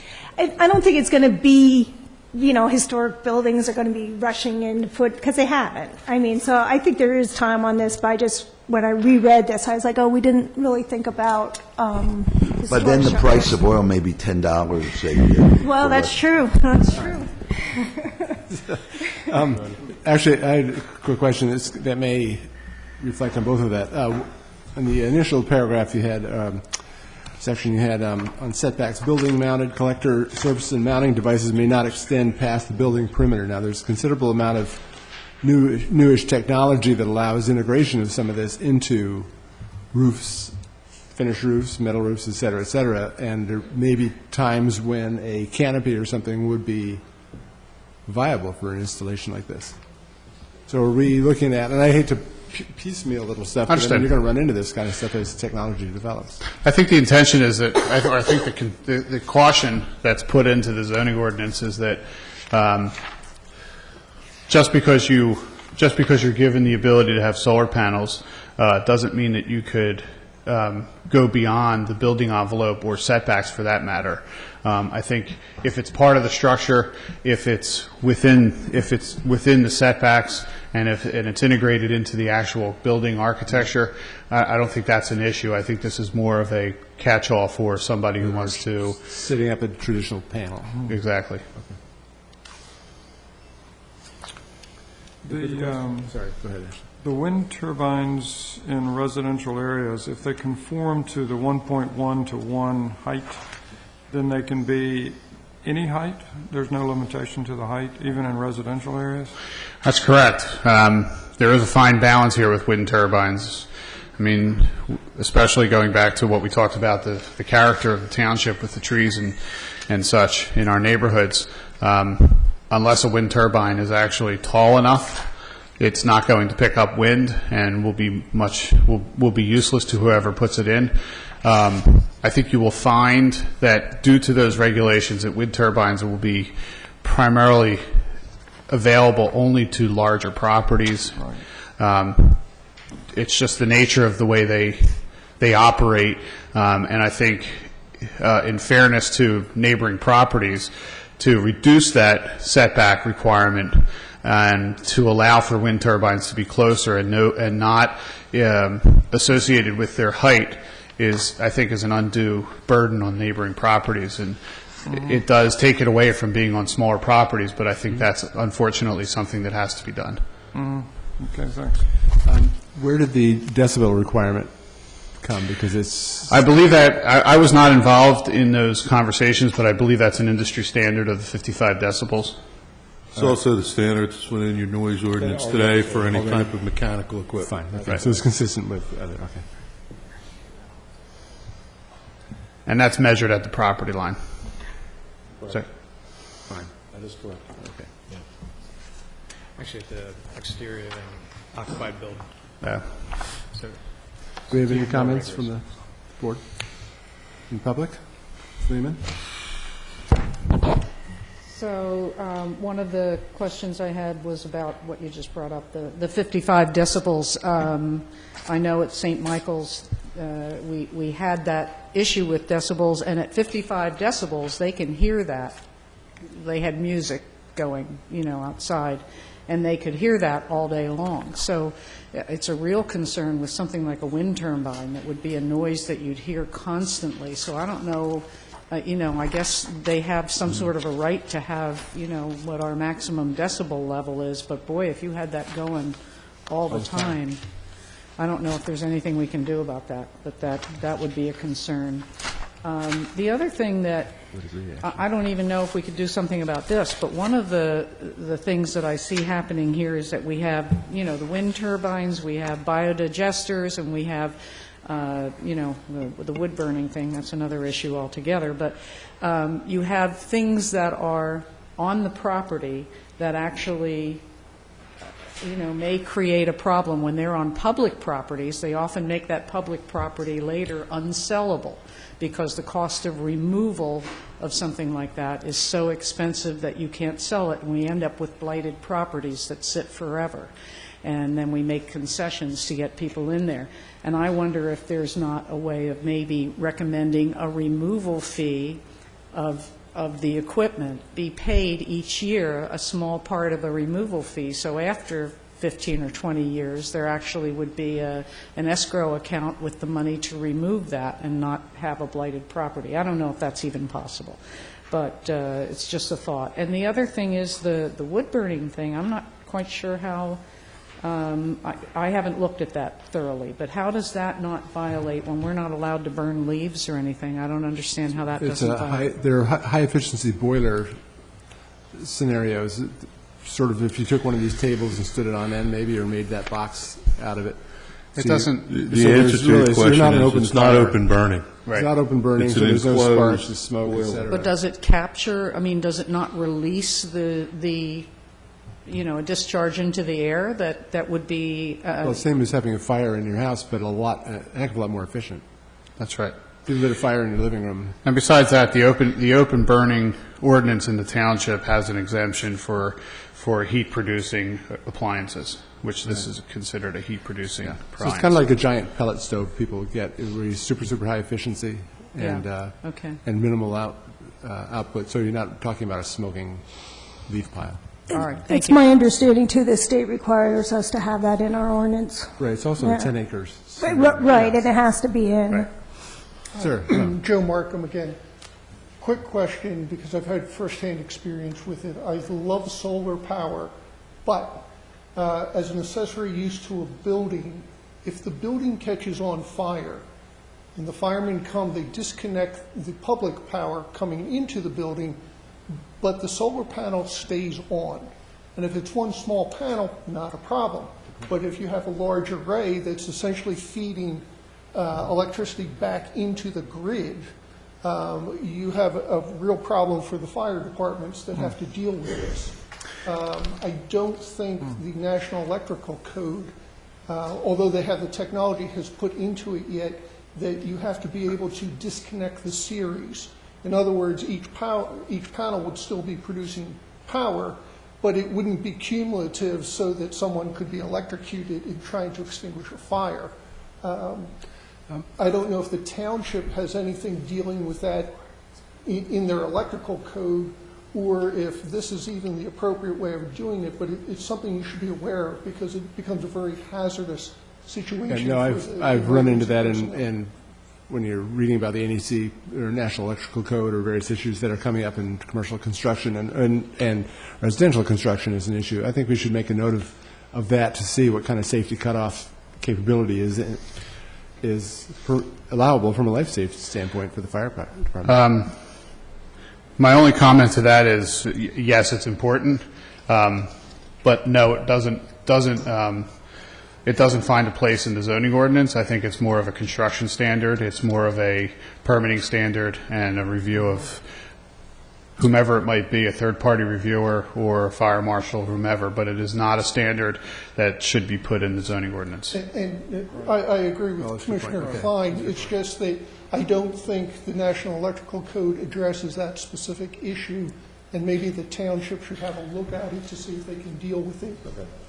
I believe my experience with the NEC is that it does deal with transfer switches and inverters related to alternative power, such as generators and solar panels.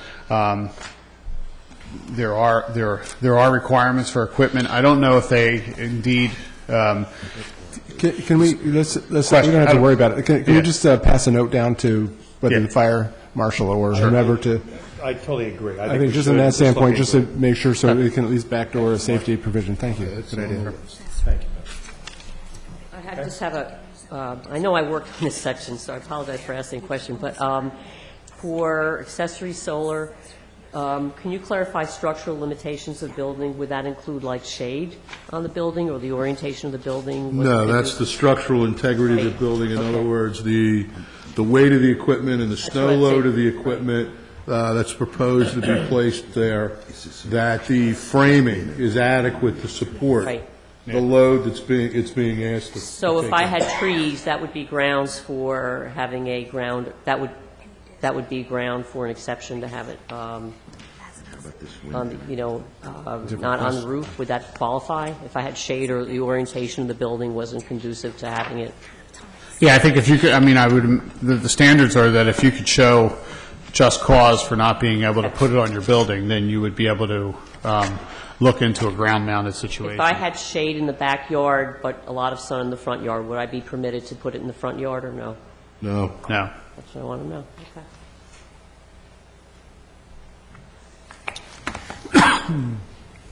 All right, I think Moving let's on. keep going. Thanks. Our next section is telecommunication. This is only a single slide. The chapter combines zoning amendments that were adopted since the last zoning codification in 1996. Includes several ordinances that you see labeled up there, and also incorporates material provided recently by the township solicitor. Uses previously, as you remember, when we went through the use regulations, we split off. We separated some antenna systems into their own use groups, and the telecommunication section deals with other aspects of those antennas, mainly having to deal with our cell towers. So that really is the end of the telecommunication summary. We didn't do a whole lot of tweaking. We really just combined things that had been accumulating and some of the case law that we needed to incorporate since the 1996 ordinance. And with that, I can take questions or I can move on. Any concerns, questions?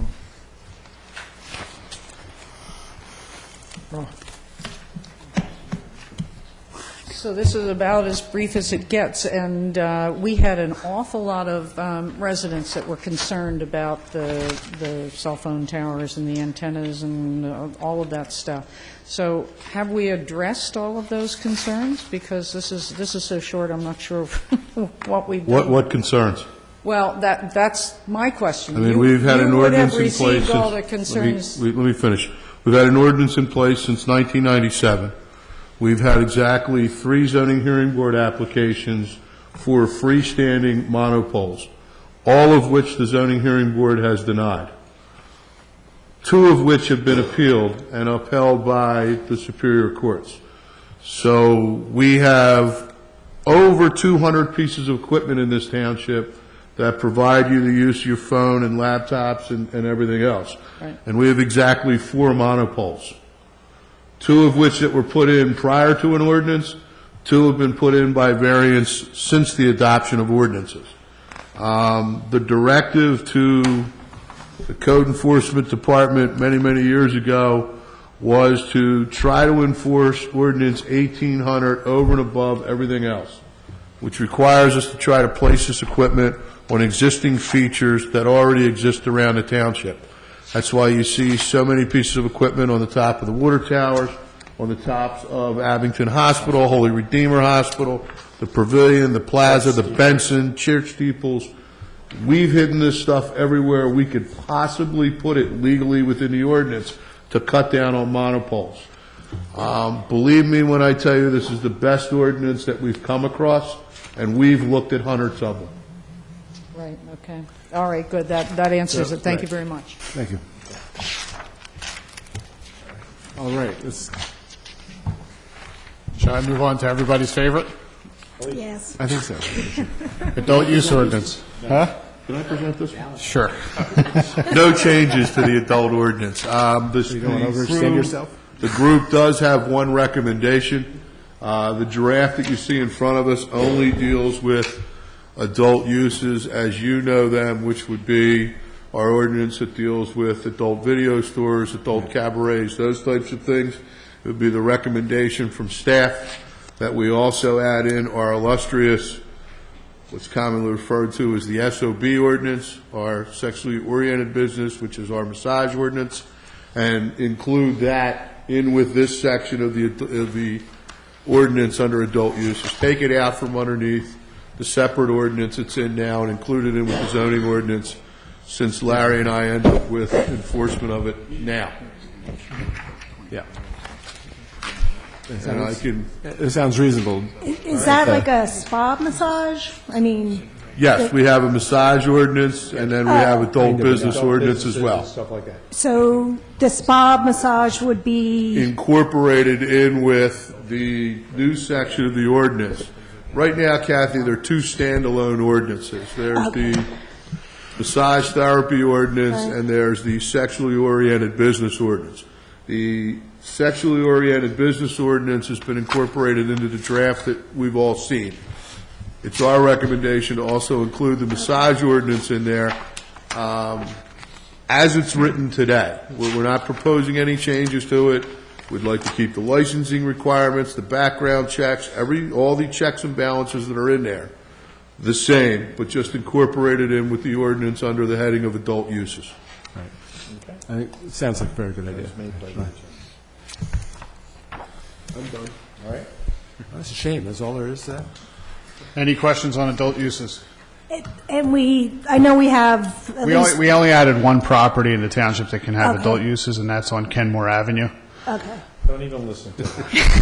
It's not on First Short Avenue? Okay. Actually, But the existing bookstore on Eastern Road, those plants, I called a few times to complain about the buffering and stuff there, and they just haven't been keeping up. Well, the really fun part is when that was established, they weren't required to have a buffer. Oh.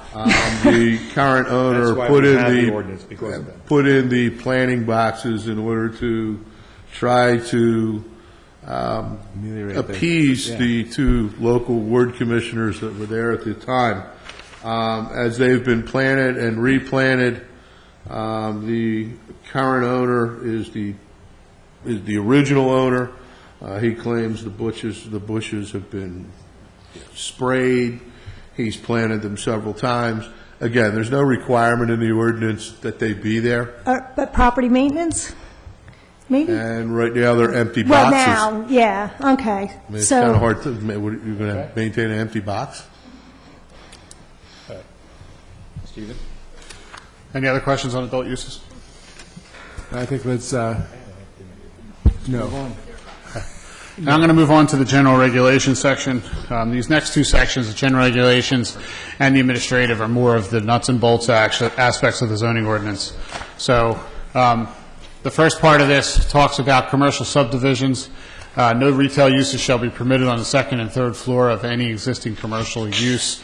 We struck that out. It's just not what we're after. We want multiple. We want to be able to provide uses, more versatility in properties.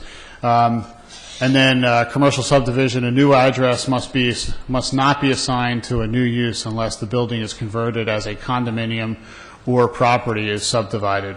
Basically, we have financial subdivisions all throughout the township.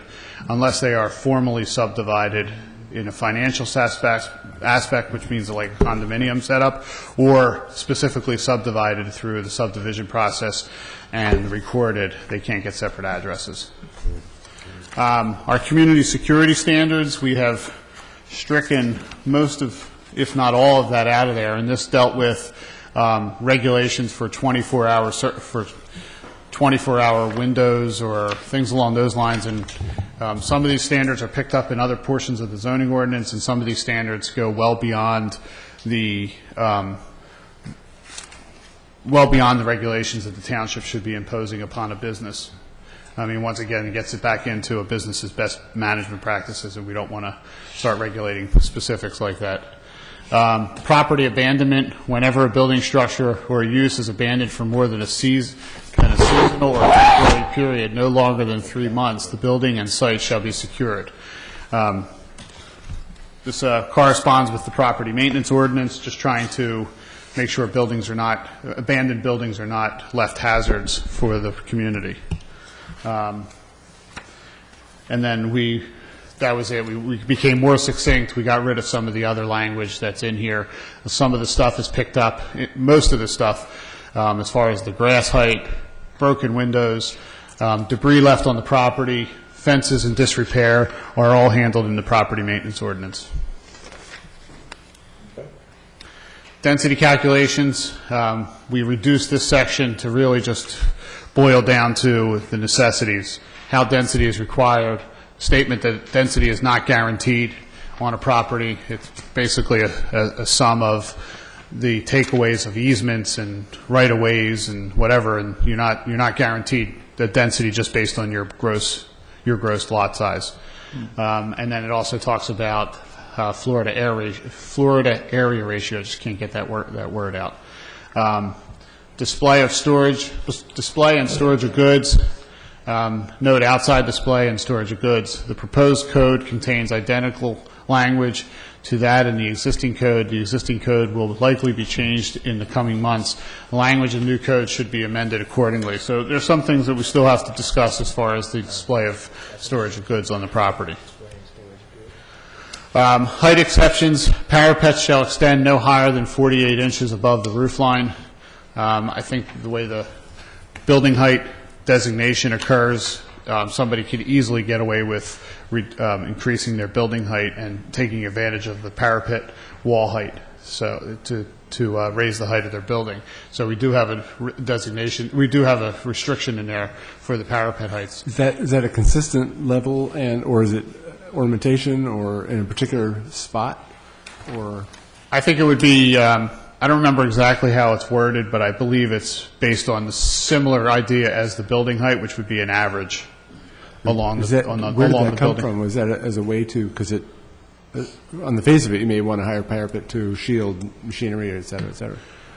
My suspicion is at 48 inches, you're going to hide any machinery from any distance, unless that machinery is right up against the parapet line. As a need, where did this even come from? If I remember correctly, it's been a while since we went through this. If I remember correctly, it was an agreed upon dimension that we came up with. If there's a suggestion or a reason for making it a different height, then it's something we can certainly look at. Funny thing, okay. Yeah. I can answer that for you. Wow.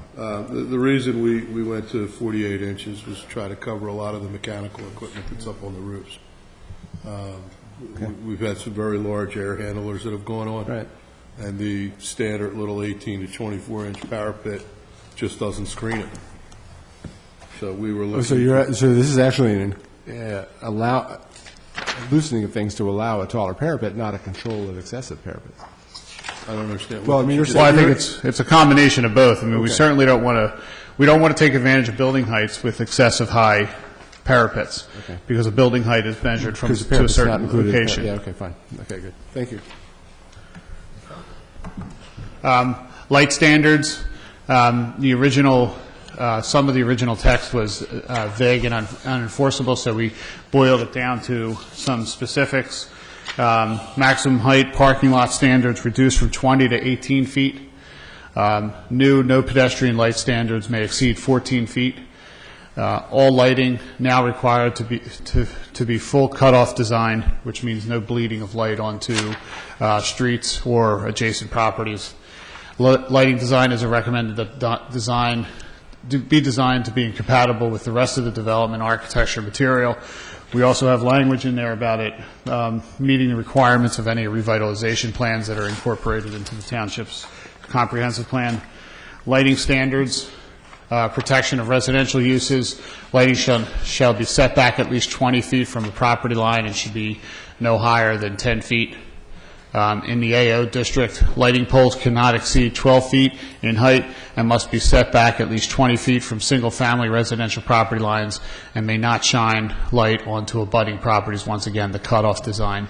However, lighting in a rear yard may be as high as 18 feet if it is set back at least 50 feet from neighboring properties, still having to have that cutoff design. Lot standards, provision that was deleted. There's a couple provisions here that were deleted. No subdivision plan shall be approved which involves existing lots that would create a new buildable lot between or among them, even if such subdivision results in a conforming lot standard. You're going to have to explain that one. Well, I think it was just generally considered to be confusing, and we're unsure of the We were also intent of told that. it was illegal, it was a taking. forcing you to merge properties that are under separate deed. So it was in the 96, the current ordinance that we have. It's been problematic since it's come up, and prior council and current council have told us we can't enforce it. Right. And that would be the same for the next provision that was deleted. Mechanical equipment standards, HVAC shall not be located in the front yard. Open space standards. Open space may be used for buffer, land preservation, recreation, or scenic purposes. Applicants shall provide open space, including appropriate recreation facilities and trails in accordance with the Abington Open Space, Recreation, and Environmental Resource Protection Plan. Standards applicable to zoning use. In the cases where use regulation conflict with district regulations, the stricter regulations shall apply. And then standards for impervious surface area, we deleted where it says existing non-conforming impervious surface coverages may not be increased. Water runoff from all impervious materials must not be directed in a manner which will be adverse to an adjoining property.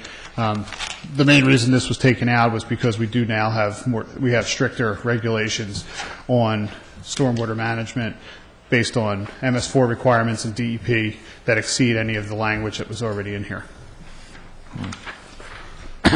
Excuse me. Yard requirements where multiple front yard standards are expressed for a corner property.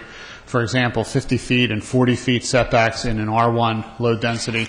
New construction shall follow the yard setback established by the existing or proposed units in an adjacent block or row which contain the greater number of buildings, provided those units lie in the same zoning district. So basically we're trying to get some harmony in the, we don't want strips of streets where houses may be 30, 35 feet, and then all of a sudden you have a house that's pushed back another to 50 feet. It's 15 feet further back. The front facade of that house is now basically, or close to, in the rear yard of the adjacent properties. We want some harmony in the way that those are set up. I don't know that we have too many corner properties in the township that would be incorporated into that, but it is something that we talked about on infill development. Solar roof overhangs.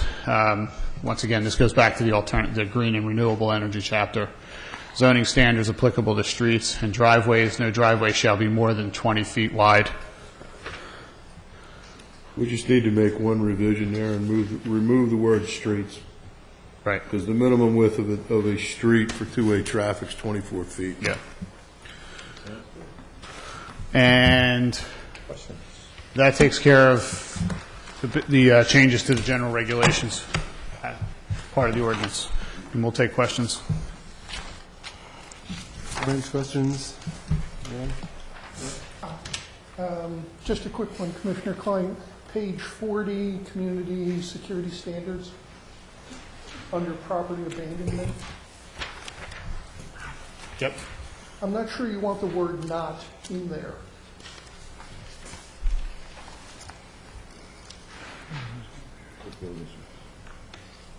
Longer, you're right. Thank you. I think it may be in the ordinance correctly. I think it's just found its way in the presentation incorrectly. Can we make sure we check on that? Yeah. What's that? So on page 46, the standards for impervious surface area that you just had up, that basically said that the, can't be done so that the water is directed adversely to a property adjoining it. That particular language has been needed by many residents. We actually couldn't find it several times again. Yeah, this has not been lost. It's just... Yeah, you said it was in the MS4. I'm just wondering if it is as specific in the MS4. More specific. Can you give me an idea? In what way is it more specific? Or where would I find it so that I could inform myself? You would find it with our engineering office with their newly adopted stormwater management ordinance that at this point is about 1.5 years old. That's right. Okay, so I have that, but I'm just It's actually wondering. enforced through the engineering what would I look for? And it's pretty long. Well, I mean, there's I standards. would ask you to contact the engineering office. Code enforcement no longer addresses stormwater. The manager has given it to our engineering office. All right, so Mr. Powers will tell me.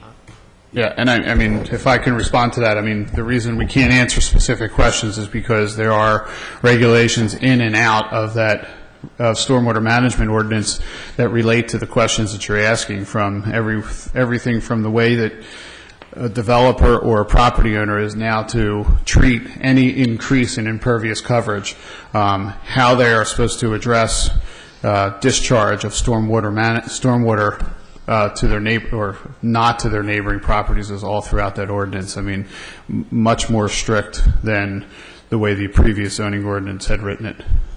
Okay, and does that cover, is there some kind of a grandfather clause, or does it cover properties that? We can only require changes when a property comes in for building permit, land development, whatever it may be. Some approval process through the township is when code enforcement and or the township engineer's office can enforce those ordinances. Okay, and so then the issue might be directing water, so we're talking about like just gutters and directing water. Is that covered somewhere else? Once again, that's in the stormwater management requirements, and if there is a complaint about somebody discharging stormwater, that complaint would go to the township engineer's office. Thank you. Okay, it's administration. So we're going to move on to the last section, administration. Mark, do you want to go through this? Sure. Here.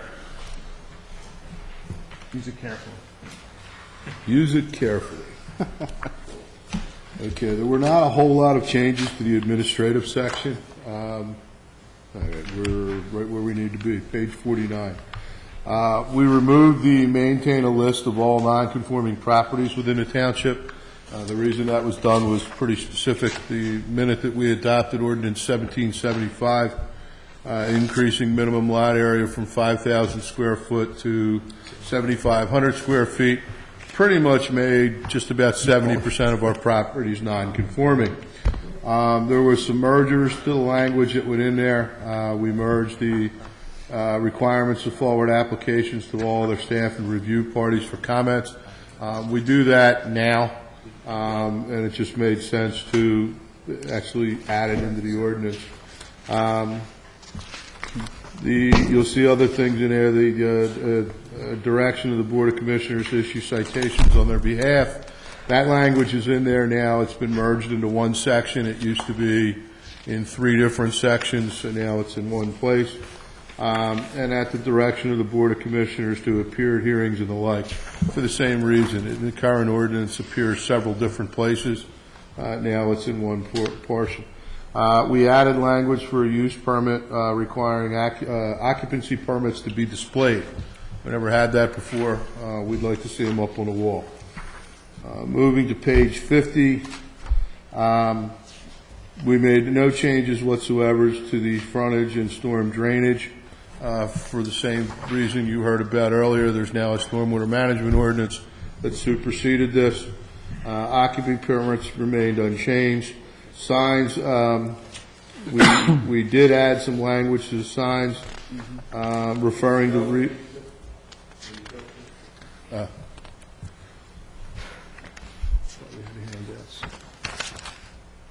Right one. No. There you go.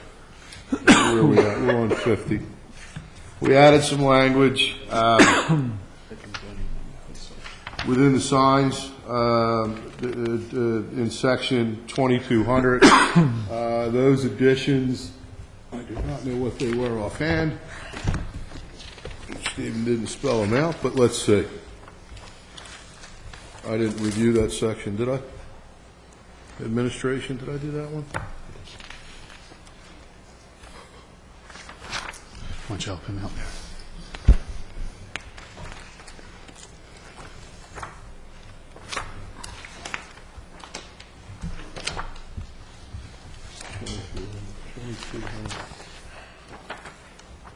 Your sign sections. Yeah, it's 2,200 even. I thought it was the administrative section with signage.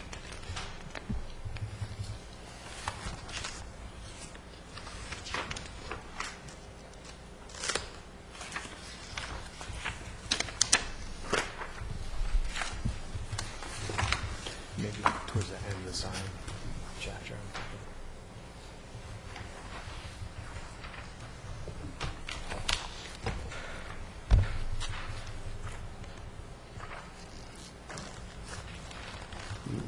It have to be in administration, though.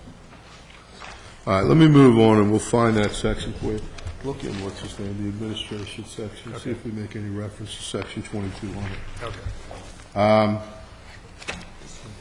Where we at? We're going to stay on page 50. Yes, we're still on page 50. Conditional use, we remove the language requiring conformance with all other ordinance and laws. That's a given. And language related to a traffic safety review. If you go through the ordinance, one of the conditions for conditional use approval is a traffic study. It was kind of redundant. We added sections, the entire section of 1806E2, A through M. I know what they are. Hang on just a minute. I got to go back. Let's backtrack. The article that we changed referring to signs. The only thing that was added, a sign should be required for each sign erected in accordance with the provisions of Article 2200 of the ordinance. So basically, as we go through the administrative end, under the title of sign permits, we referred you to the actual section of the ordinance that relates to signage. So that was the comment that was above on page 50. If we go back to 1806E,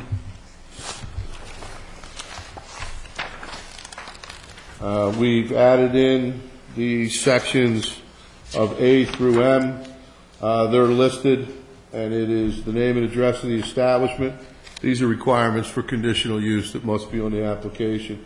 Name and address of the landowner. North arrow has to be added to the plan, a plan date. Roads and streets adjacent to the property. Locations of all structures on the property, existing and proposed.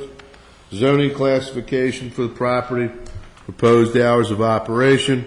Existing and proposed parking, that's on-site parking. Existing and proposed trash receptacles and shielding device, trash enclosures. Existing and proposed lighting. Existing and proposed methods of ingress and egress.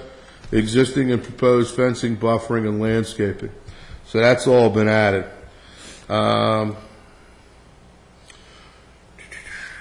There was quite a bit of language that's been added in the conditional use section that speaks to the review procedures and the requirements for the board's approval. They are specifically listed in here, and if you want, we can go over them piecemeal or piece by piece. If not, they've been out there since this book was released late last year. Language has been added to provide the Board of Commissioners greater direction for the criteria of the approval of the conditional use, and you will see those sections are in here as well. It's listed under section 1806G, where it lays out 1 through 7, and then 7 has A through E on the different criteria the board must use for review. That brings us to page 51. Thank you, Larry. Now we're over on that side, buddy. That side? Yeah. You learn, I learn. Okay. Yeah, look at that. Can't even figure out how to use the remote. Stephen's had this thing for 9 days. We're on the top of page 51, non-conforming uses, lots and signs. Statement of intent remained the same. Definitions have remained unchanged. Continuation has remained unchanged. We removed the section pertaining to the registration of all non-conforming lot structured signs uses for the same reasons we talked about earlier. Reconstruction has remained unchanged. changes, and that is alterations that allow you to fortify, repair any existing non-conforming structure, remained unchanged. The expansion of the use, you can expand a non-conforming use up to 25% of the ground floor area of that use, but you can only do that by way of special exception. Any expansion beyond 25% requires a variance. That remained unchanged. And expansion of a non-conforming lot has remained unchanged with one caveat. That language you saw earlier that required a property owner, if they were the owner of two or more contiguous properties, to merge them. That language you found out earlier was proposed to be removed. Non-conforming uses, lots, and structures. We remove the language that requires. Thank you, Larry. Remove the language that required the owner of two or more contiguous lots to merge them. Non-conforming yards. This section was moved to the yard requirement section of the ordinance. It's located. The text remains the same. For those of you that aren't familiar with it, it's in our yard requirement section in the current ordinance, and it basically says if you have an existing non-conforming residential structure and you propose an addition that will not further diminish or reduce that non-conformity, you continue that line straight back. In my world, what that means is most of this township was developed under the old H residential standards of a 7-foot side yard. You wanted to put an addition onto the rear of your building. As long as you don't further diminish that 7-foot setback, we issue you a permit, no variance needed. We needed to keep that language in the ordinance. Non-conforming signs has remained unchanged, as has redevelopment. And that brings us through page 52 to page 53. Zoning Hearing Board. Section 2000 has been completely redrafted to conform to the requirements now required within the MPC. We had some provisions in our current zoning ordinance that ran afoul of the municipality's planning code, and we needed to bring it in line. And Michael can expunge on that more if we have questions. The section under general provisions has been relocated. However, the standards remain the same for the approval of special exceptions and variances. Special exception consideration has been expanded to include new language, basically new guidelines to the zoning hearing board to consider the following: the suitability of the proposed use, the community's character, nuisances and safety analysis, traffic impact, the impact on public utilities, and the zoning hearing board now has the ability to administer conditions. Those guidelines weren't in or are not in the current zoning ordinance. So that wraps up our administration end of it, and we can certainly field whatever questions you may have. I'm only going to add one thing before we ask questions. The only thing that was not put in the slide is we still have some work to do. We do need to conform the zoning amendment process that we have in our current ordinance to conform with the MPC also. There are some modifications that are going to take place, but that will, similar to what we did with the zoning hearing board, we'll do the same thing with the zoning amendment process and curative amendment process. Sorry. And we'll take any questions on this section. I think I only have one question, and it's regarding conditional uses and special exceptions regarding noise. Some businesses now have the screens, like at gas stations maybe, that provide commercials. Some are audio commercials, some are just more advertisement signs. So do we allow or prohibit that kind of sound for businesses, like audio commercials when you're filling up your gas tank, or some, it's up in Warrington and a couple other places I've been to, and they might be promoting movies, nothing to do with the site. I've seen them. Okay. Just not here in Abington. Right, so I didn't know if we should maybe address that via conditional use, special exception use, I don't know. So it's just a thought. I'm noted. Yeah, poor Mark. Kathy, are you talking like a Wawa type thing with the? Some Wawas might have them, but Luke Oil in Warrington has like for movies, and Right. it's a pretty big screen. Right above the gas pump. Yeah, I think some of them do, some of them don't. Yeah, I've never seen it. and it's annoying, but Yeah, the only, as far as the noise is concerned, they still have to comply with comply with the noise ordinance. As far as whether we can regulate those or anything with something we can look into. and the signage, like, Sure. you know, I don't know if that's additional Fleet of signage light. that technically might not be Right. permitted. I mean, right now, I would view that as additional signage. Okay. And I would tell you it's prohibited, but we don't. Right, because That's I my can't think of opinion, any but- in Abington. I can't think of any in I mean, that's Abington. certainly appealable, and I don't know, but I have it down, Okay. and we'll certainly talk to the solicitor about if we need to address it. Right. Mark, the continuation, the question of a non-conforming existing condition, you said you could continue with that with respect to setbacks, side yards, or whatever.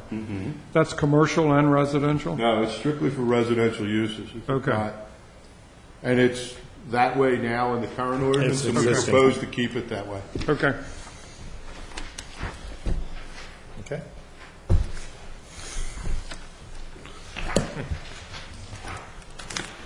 I think I missed this because my page was different than the one that was up there on page 50, but I think this may have been what Mark read. So I just want to ask this question. On the page 50, at the bottom, where we're under conditional use, we're removing the language requiring conformance with other ordinances and the language relating to traffic safety review.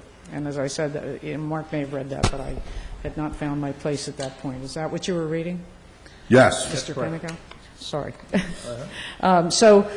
Yeah, the question that I have then is that we have that in there still. In other words, is there a traffic safety under conditional use in what you read? Well, there's a traffic study requirement for a Okay. conditional use, yes. Okay, and the language requiring conformance with other ordinances is just different, but that's there still. Well, and that's a given. Well, you have to, it's an ordinance. I mean, Yeah, I it's- know, so the question is, you know, if it It's if it confusing doesn't- and redundant, and those are the things that we tried to get rid of in this ordinance. Okay. It's assumed that they have In to, other words, you have to comply with the fire safety code, you have to comply with the building code, the plumbing code. Right. So to actually go ahead and list it didn't make a whole lot of sense. Okay, all right, thank you. All right. so, Sorry, one more.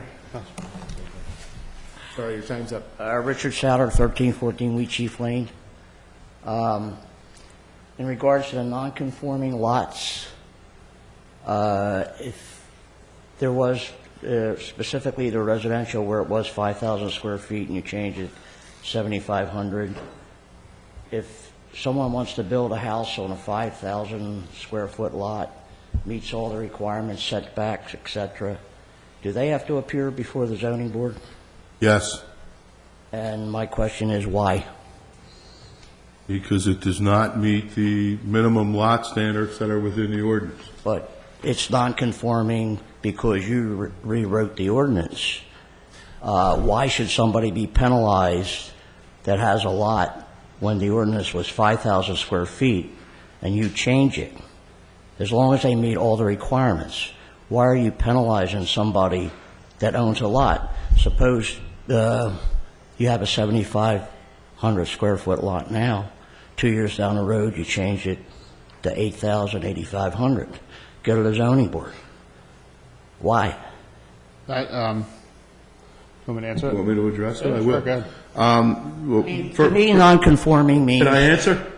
Yes, you Give me the can. opportunity, please. Thank you. First of all, if it's a standalone lot, you're required to have a special exception, not a variance.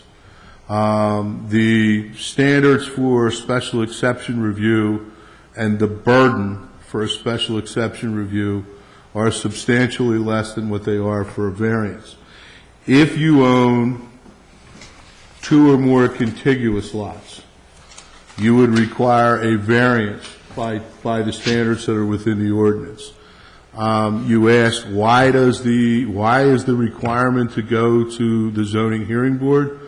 Because any ordinance change, any increase, any dimensional adjustment to the zoning hearing board is approved by way of the Board of Commissioners' approval. That's the desire of the governing body to set that new standard.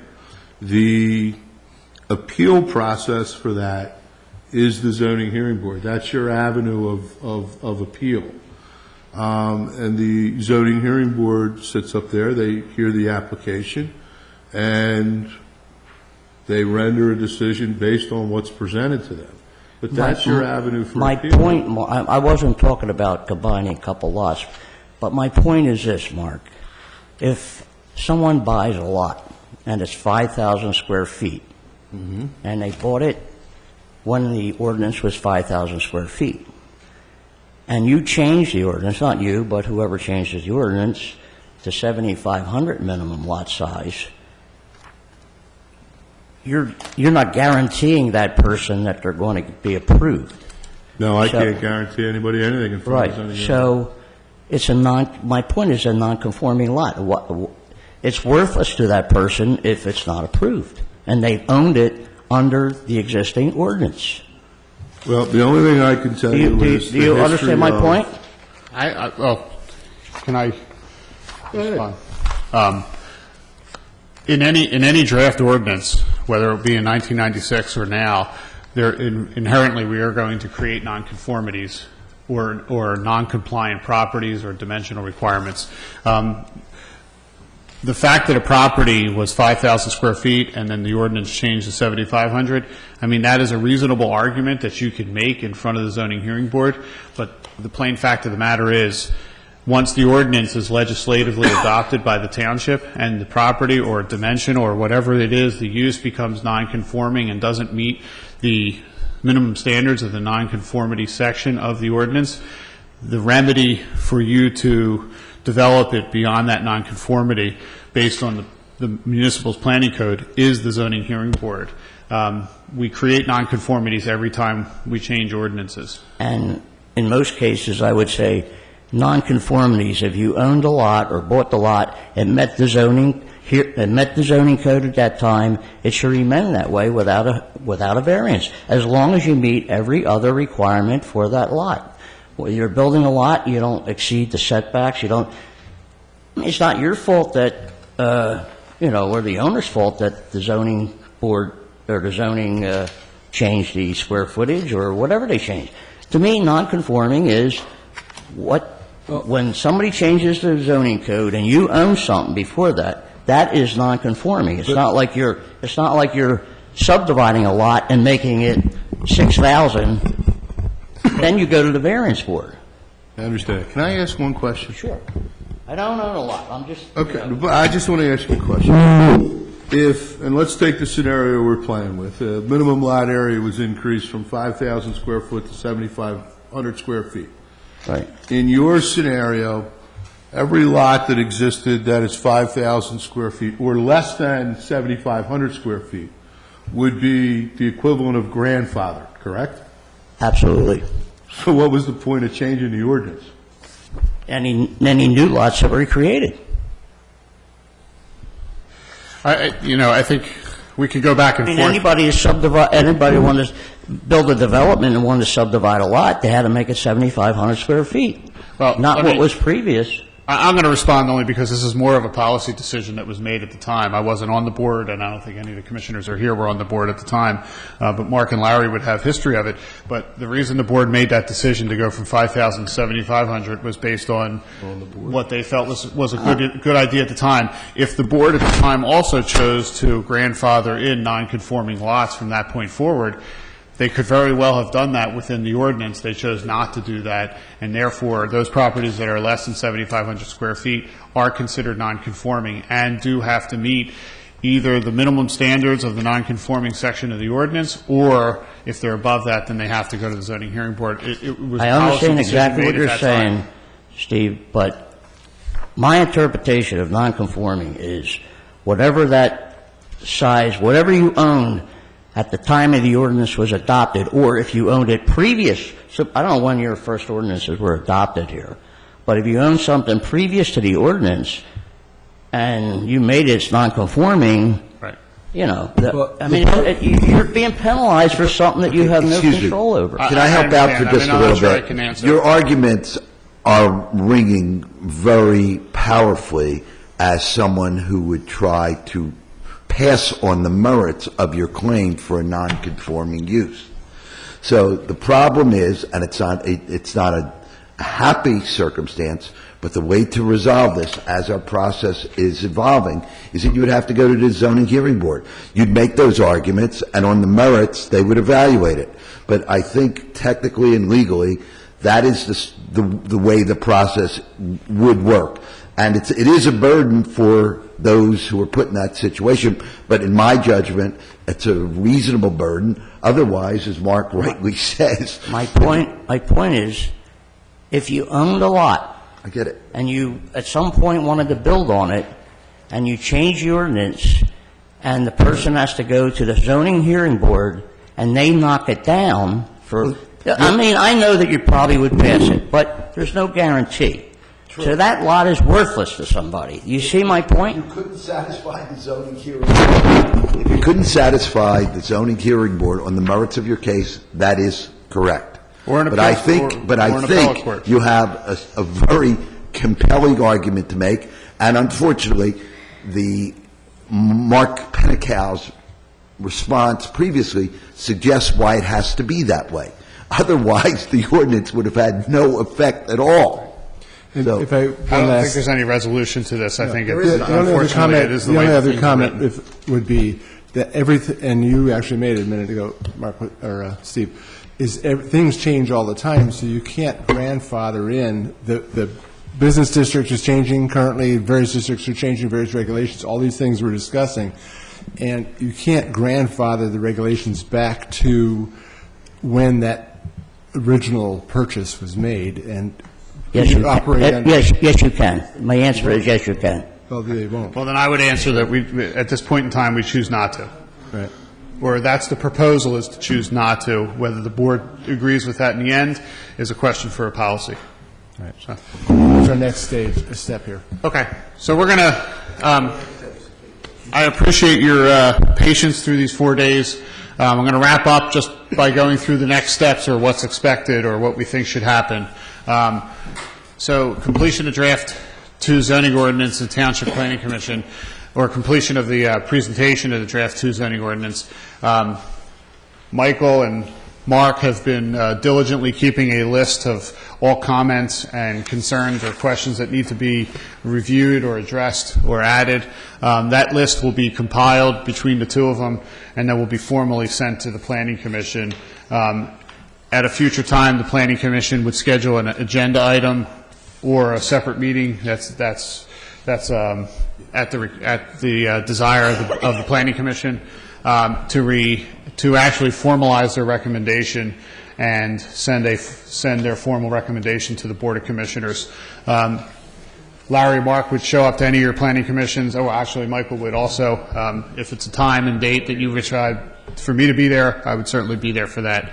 The recommendations would then be distributed to the Board of Commissioners, and then at that point we'll start to figure out scheduling our presentations in front of the Board of Commissioners in a abbreviated fashion, and primarily dealing with the Planning Commission's recommendations.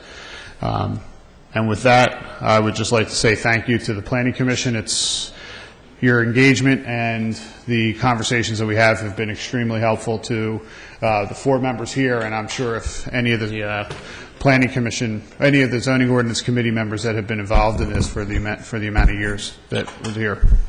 I think Steve should be congratulated and all 4 of us. applauded and Mark. I would say I may have been the voice here, but this has been a process and an effort by a lot of people, certainly not by myself. This was done by a whole bunch of people that are not in the township anymore, people that have moved on to other occupations, people that are sitting up here. So this has been an extreme collaborative effort, and an effort, I mind you, other than the staff members and from Montgomery Planning Commission, has been done by volunteers. A huge credit to the township and the commitment to some of the people that have worked on it. So, Ms. Lehman, do you have a closing comment?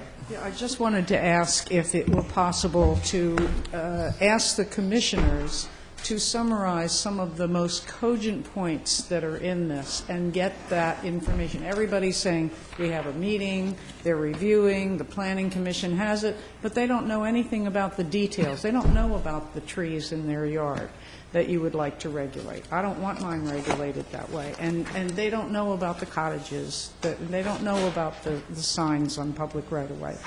I would like to see a list of some of those very cogent changes that people would be concerned about, get from the commissioners to their constituents. All this information, the meetings, these presentations are all available on the township website. That's what we're constantly told. Excuse me.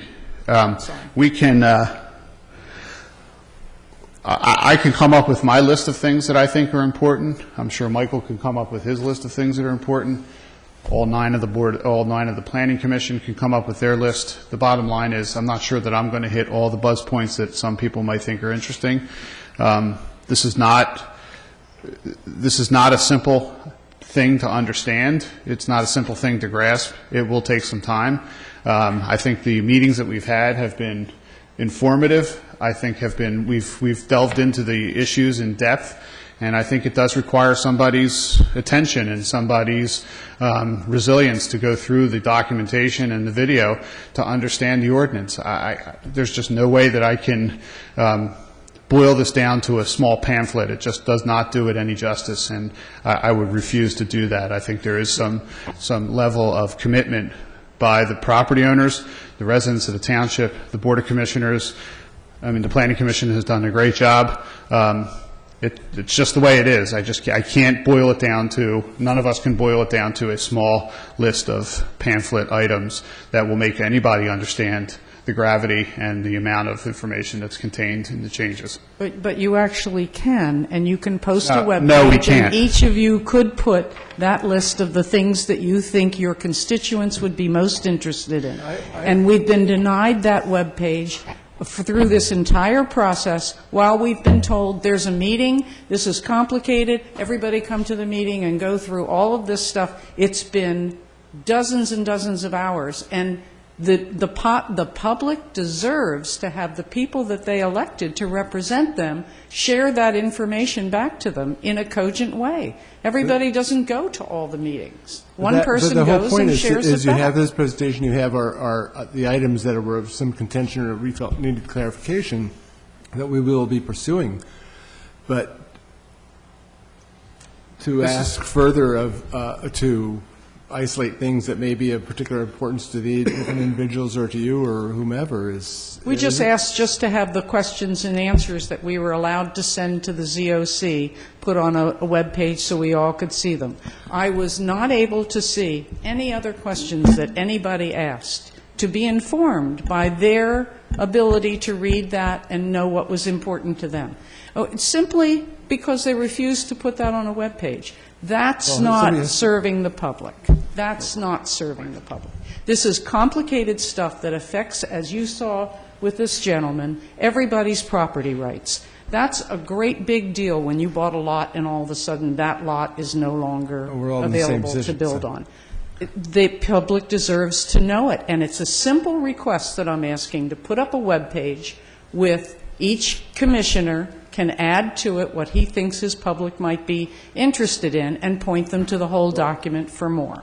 Each commissioner can choose to communicate with their constituency however they like. But and each member and each resident has the capacity to communicate with their commissioner. If there's specific areas of interest, I think you can direct it. But this process and the scope of the subject matter is exhausting. I mean, this is not the way... That's why you need to do this. That's why you need to do this for people. This is the process in place. We've had people examine these provisions, review them with thousands of hours of effort. The exchange that we're having now and will continue to have should inform the community. If there are things that come about, So each of them should go through all of these hours that we went through because the They can- commissioners will not distill it for their residents. there's no distillation of something of this character. So the This is residents not should go a- to this is- every meeting the there is- commissioner went to. There's no executive summary to cover the level of detail we're talking about each provision. There Then is print not. our questions for us, and I'll put them all in questions, and people will see Well, I all think the what you- things that I think are what you need important. to do is communicate specific questions, and if your representative chooses to communicate with you in whatever fashion he likes, he will or will not. But this is the process in place. So you don't want to publish other people's questions and don't want other people They're in to the see them? record. You have a record. What do you want? What would you rather I would have like us- to see, this gentleman brought up something that I didn't even realize was an issue. By sharing that webpage with those questions and the answers people get, we learn from each other Do we have what's notes? important to us. Do we have either a video or notes? We're keeping meeting minutes, there's a video, there's the list that Michael and Mark are going to compile in final form for the Planning Commission. You know, if the commissioners were to distill this down to some smaller document, we would be accused of hiding certain cogent information that the speaker's talking about. She would be the first one to jump on top of that. Would So be highlighting the information the is out there. This is advanced citizenship. This is advanced civics. If you want to be involved, you need to put the work in, and you need to understand the situations. You need to ask the questions, which we will answer. But this is advanced civics. I mean, if you want to be involved, if you want to understand the information, you need to put the time in. There are videos, there are meeting minutes, there is a document, there are slideshows. That's fine. It's all there for people to find. That's fine. I am not going to boil it down to catchphrases, smaller phrases, whatever it is. I don't want to be accused of eliminating anything. This is the document. We totally understand. Sir, and we'd like to close. It's a gigantic effort. I really want to thank everyone for all their work. Thank you very much. Thank you. Appreciate that. I just want to say that any interested citizen at all, like the people that came out tonight, the people that came out to all the meetings, I'm a busy person, I have kids, I've read this thing 5 times over. It's not complicated, but you have to read it to answer your question. And I think anybody at any time could do it. If I could do it, anybody could do it, put it that way. Charles, did you have? Yes. I don't mean, pardon me, I don't mean to put the zoning hearing board representatives on the spot, but I've noticed they've sat here very quietly, and I'm wondering, are we going to give them an opportunity to respond? He says no. Well, I'm going to answer for the zoning hearing board because I think they would be reluctant. I think they sat here as listening, being educated. I think it's not in their best interest to comment because if the zoning ordinance is passed, they will have to rule upon it, and they don't want to be put on the record as being prejudiced one way or the other. So I think I appreciate them being here. I appreciate them listening and learning. But I'm sure their solicitor would tell the zoning hearing board the same thing, which is not to comment. Okay. My question didn't just to these two gentlemen. I'm talking about the board itself. If they had any response to what some of the changes are. Well, there have been some conversations. Mr. Mebus, who was formerly on the zoning hearing board, who stepped down as of the beginning of this year, was involved in the zoning ordinance committee. I think Mr. DePremio is sitting here as he and I have had numerous conversations. Ms. Wertheimer also has weighed in on specific issues and has given her comments. They have weighed in. I believe that responding or making comments about the actual final draft is probably not something that I would suggest, and I'm sure their solicitor would suggest that they should do at this point. So, I can also tell you, Mr. Carter, that over the years, collectively, Larry and myself have, believe me, highlighted quite a few areas of concern that are within the zoning ordinance. Phrases that have come up continually as a matter of contention or a matter of appeal, and we made sure that as the zoning rewrite went through, we addressed those concerns. Thank you. Well, thank you very much for everybody's participation. We'll have a motion to adjourn. Motion. Approved, aye. We are adjourned, thank you. I'm going to kill the mics if that's okay with you. Great job. Thank you.